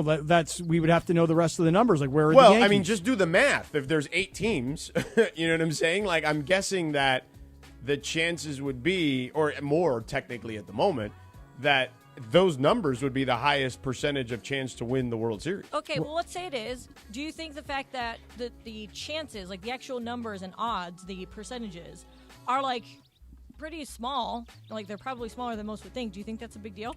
Well, if you have a 17% chance, you basically have a little less than a 1 in, or a little more than a 1 in 5 chance of winning the World Series. That's pretty darn good, I would say. So, yeah, I don't know. I feel like those are good numbers. If those are your chances to win the whole thing, yeah, I would take those numbers. See, I have a small issue here. A, I'm terrible at math. B, I don't have any. It's not that hard. 20% no, it's very is hard. a fifth. No, Yeah. it's very hard for me. It's very hard for me. 25 is a fourth. You know, like it's not that hard. Well, I would like to know this. Who else is so where? 12% would be 1/8 of a chance. So that would be like, and there's 10 teams technically left alive, right, at the moment, or more. Well, we're actually. talking about like before the playoffs started, right? Right. Also, even more. Right. So there's All right, even so more teams. There's here's 14 what I'm looking teams. at. Listen, I'm looking at Fangraphs right now. Okay. Right. So right now, the Yankees are considered the favorite Okay. at 19.3. Okay, there you have it. The Phillies are considered the second favorite at 19.2. Okay. The Dodgers are third at 17.2. And then I would imagine there's a pretty big drop off after that. And the Padres are fourth at 13.3. Right. Followed up by Lindsey's Gardos at 8.0. Right. So now I have a better understanding that the Yankees and the Phillies are actually considered greater favorites by Fangraphs than the Dodgers. Right. Right. Not a big deal. Okay. Uh-oh. Okay, Oh, no, boy. got it. Okay. Well, I don't think we have E2 in here. 'cause I we mean, still you have are Sedano like Kap. super into this right now. Well, George, you got to understand something. I lived in San Diego and worked in San Diego for 20 plus years. Yeah. And I'll tell you right now, I was there when this ballpark was being built, and I was there when this ballpark wasn't being built because there were massive lawsuits in this town. Yeah. I've seen the day that this ballpark went live in 2004. I was standing at home plate when Tony Gwynn came out from right field. Yeah. I mean, I've got a lot of history, and I've never really had in the last few years in particular, I've had a little bit of bitterness built up, but now I've kind of let it all go. And now I'm just like, I get to enjoy things as a fan. It's fun. Even like the USC game this past Saturday. Like I told you, I walked the sidelines for 20 years of NFL games and college football games, and I was working, and I always saw all the people that were partying thinking, gosh, that looks like fun. I got to be the person partying this past weekend at the USC game. It was more fun. So I'm enjoying this from the outside rather than being on the inside. I like it. It's fun. Cool. And now I'm really hoping for Padres Dodgers. Well, I mean, listen, your boy Joe Musgrove and his Red Ears are, in trouble already after one inning. So. Well, they are down 1-0. There are 2 outs. No, it's 3 now. And by the way, how about this? They grounded out to Musgrove. Look at the front row, and look at my boy, Norv Turner, the former Charger head coach. sitting front row. The Norvelous one. Also, former Browns offensive coordinator. Wow. He was. I don't remember that stretch. Me neither. of Norv Turner's I mean, life. maybe I remember it with the Cowboys. I remember Norv Turner as the head coach of the Chargers and at the time, the Washington Redskins. Well, I don't remember. And the that Raiders. one. And I remember him being, and the Raiders for a brief amount of time. That is true. And I also remember him, obviously, as the offensive coordinator for Jimmy Johnson and those Dallas Cowboy teams Right. that won That's what I championships. remember him as. Yep. Well, I remember him as the 2013 Cleveland Browns offensive coordinator. 2013? I didn't even realize he was still coaching in 2013. He was for the Browns. He's the Norvelous one. He actually coached He's had like 4 three jobs. more stints after that, I was gonna apparently. Or say, 2 more stints. Yeah. Minnesota and Carolina, which I definitely don't remember. Yeah, I don't remember that one either. He was coaching till 2019. That wasn't that long ago. He's sitting in the front row where last night a very famous sports agent from Orange County by the name of David Dunn, Athletes First. David Dunn was sitting in that exact same seat last night. There you have it. All right. Well, interesting. I always like to see who's sitting in the front row behind the home plate. Speaking of movers and shakers, Cappy, let me tell you about my guy, Jacob Imrani. Listen, you get into an auto accident, you get into any kind of accident, you got to call Jacob right away at 844-24-JACOB. That's 844-24-JACOB. Tell him Sedano, Mason, and the crew at 710 sent you. Because if you're injured in an accident, are you going to hire your friend's relative who helped your uncle with his will and trust last year? Of course not. You're hiring an expert. So if you're injured, you call Jacob at 844-24-JACOB and tell him Sedano, Mason, and the crew at 710 sent you. For more than 25 years, Jacob has handled all types of vehicle accidents, car, truck, motorcycle, rideshare, scooter, you name it, he's done it. Jacob's handled them all. And Jacob and his team, they're not settling for some lowball offer from the insurance company. Plus, with Jacob, you never pay a penny out of pocket. So your car gets fixed, you get the medical specialist you need to help you get back on track, physically and whatnot. And guys, a lot of attorneys, they say they'll fight for you. Man, you call Jacob, he'll win for you. So call him at 844-24-JACOB. That's 844-24-JACOB, 844-24-JACOB, or visit him online at calljacob.com.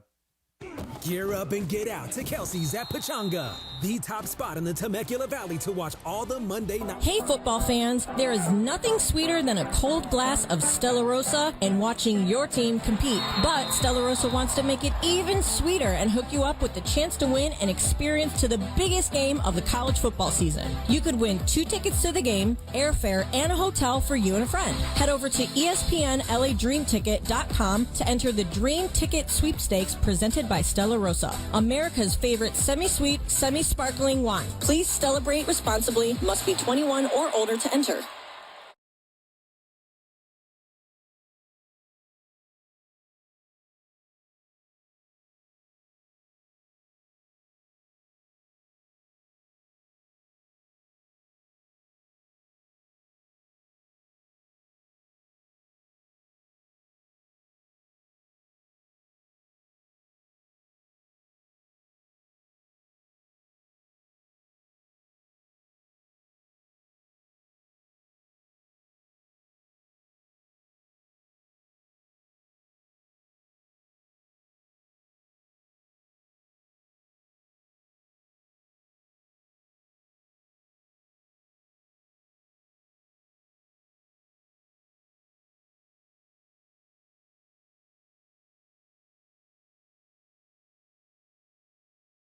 Fantastic.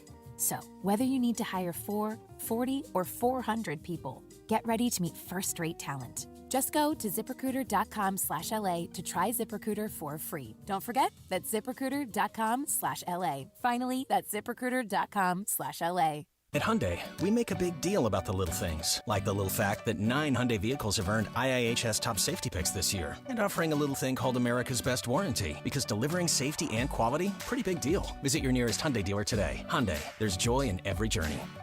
Right now, for a limited time, get 1.99% APR for 60 months on the Hyundai Tucson or Tucson Hybrid. Visit your local Hyundai dealer today. Offers end October 31st. Call 562-314-4603 for details. Individuals and businesses with tax problems, listen carefully. Do you feel like you're losing control of your finances? If you owe over $10,000 in back taxes or have unfiled tax returns, we can help you take back control. The IRS is the largest and most aggressive collection agency in the world, and they can seize your bank accounts, garnish your paycheck, close your business, and file criminal charges. Take control of your tax problem now by calling the experts at U.S. Tax Shield and take advantage of the Fresh Start program and new laws that may allow us to negotiate a settlement for the lowest amount possible. Our team of tax attorneys and enrolled agents can stop collections and get you protected so you can take control of your financial future. U.S. Tax Shield offers a price protection guaranteed quote to get you protected today. U.S. Tax Shield is A+ rated with the Better Business Bureau, so call now. 800-687-5192. That's 800-687-5192. U.S. Tax Shield. 800-687-5192. Individuals and businesses with tax problems, listen carefully. Do you feel like you're losing control of your finances? If you owe over $10,000 in back taxes or have unfiled tax returns, we can help you take back control. The IRS is the largest and most aggressive collection agency in the world, and they can seize your bank accounts, garnish your paycheck, close your business, and file criminal charges. Take control of your tax problem now by calling the experts at U.S. Tax Shield and take advantage of the Fresh Start program and new laws that may allow us to negotiate a settlement for the lowest amount possible. Our team of tax attorneys and enrolled agents can stop collections and get you protected so you can take control of your financial future. U.S. Tax Shield offers a price protection guaranteed quote to get you protected today. U.S. Tax Shield is A+ rated with the Better Business Bureau, so call now. 800-687-5192. That's 800-687-5192. U.S. Tax Shield. 800-687-5192. And it is Sedano and Kap, your Wednesday afternoon final segment. It is time for the real deal final segment of the show, which includes Cappy's Dealer's Choice and so much more. Thanks to our friends at Sellers Advantage. We loved having Damon in from Sellers Advantage yesterday. Huh? Sell your house, Jack. Go to sellersadvantage.com. Plus, Cappy will give you more details. The real deal final segment of the show. We'll see you back tomorrow for a Thursday edition of the LA Afternoon Drive Takeover at 3 p.m. Right now, they'll have a great Wednesday night. Sedano and Kap final segment right now.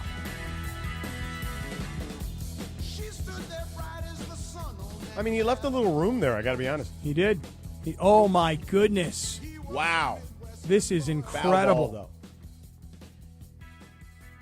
Are you watching what I'm watching? Yeah, bases are loaded. So for the pod squad. Here comes Manny Machado, and I'm sure everybody in this ballpark is thinking the same thing, slam Diego. So the first hitter, Luis Arraez, the batting champ, third year in a row, third different team, little slapper up the middle, safe at first. Yeah. Fernando Tatis hits a line drive off Max Fried's tuchus. It's called Tatis. He's safe at first, safe at second. I actually missed what happened with Profar to load the bases. And then Manny Machado got a hold of one, but it went foul. Right, and so Machado's up. But it never really looked like it was going to be a real home run. No, but Machado's up, bases are loaded, nobody's out, and it's the first thing. He just struck out? Yeah. Oh, you ruined it for me. Yeah, sorry.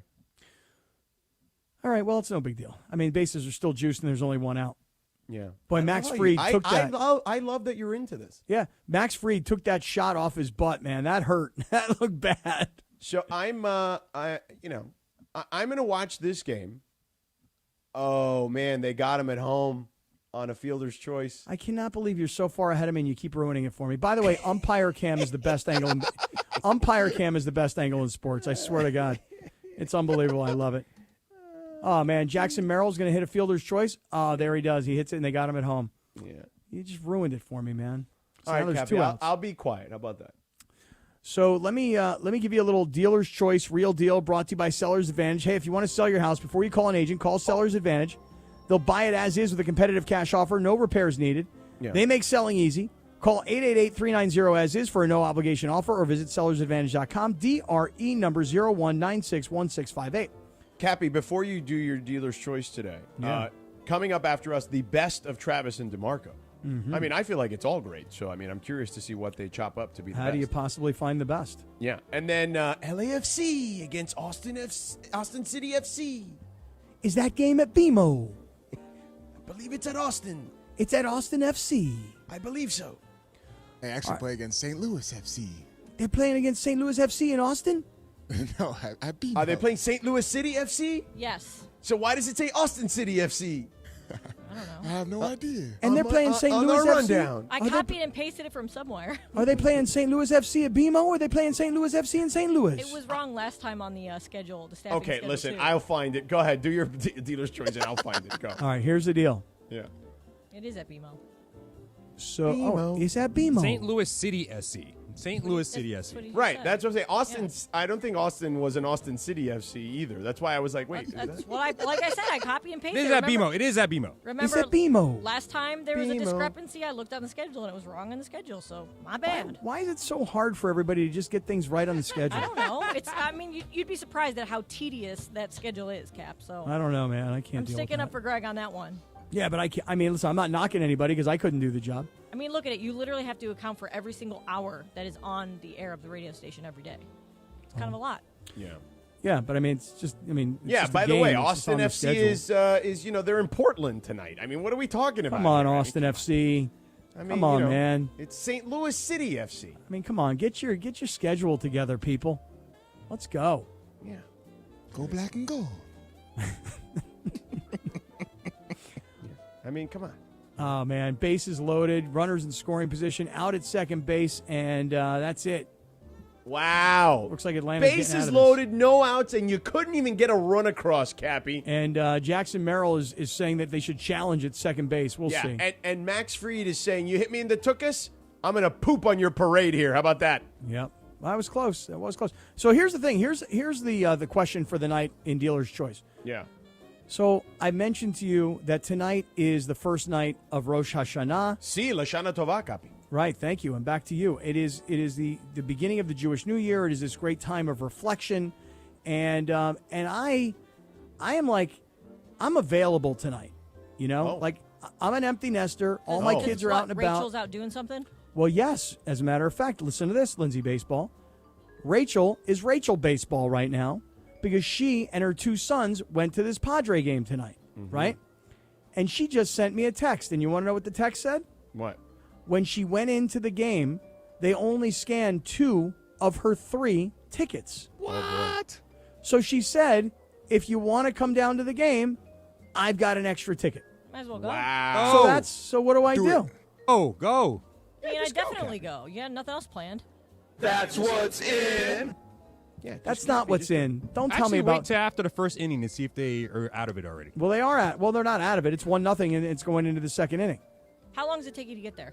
Well, I would have to look at Google Maps to see about traffic. I mean, at this time of night, it could take a really long time. Can't you check a train in? I could take the train, but I don't know, man. You don't know how to do it. Uber. Well, Funchy just got me. I don't know how to do it. I'm the same way. I'm the same way. I don't know how to do the train. You know? Well, but I'm saying just Uber then, if you don't know how to do the train. Well, first of all, it would take me 49 minutes to get down there by car. And I'll bet you an Uber cost me $100. Wow. So now we know you're not paying that. Yeah. Now I'm late and cheap. Yeah. Yeah. You're definitely not paying that. Come on, you know me better than that. All right, we're out of here, Cappy. Great job, Cappy, Funchy, Lindsay, DeAndre, The Circle, Dave.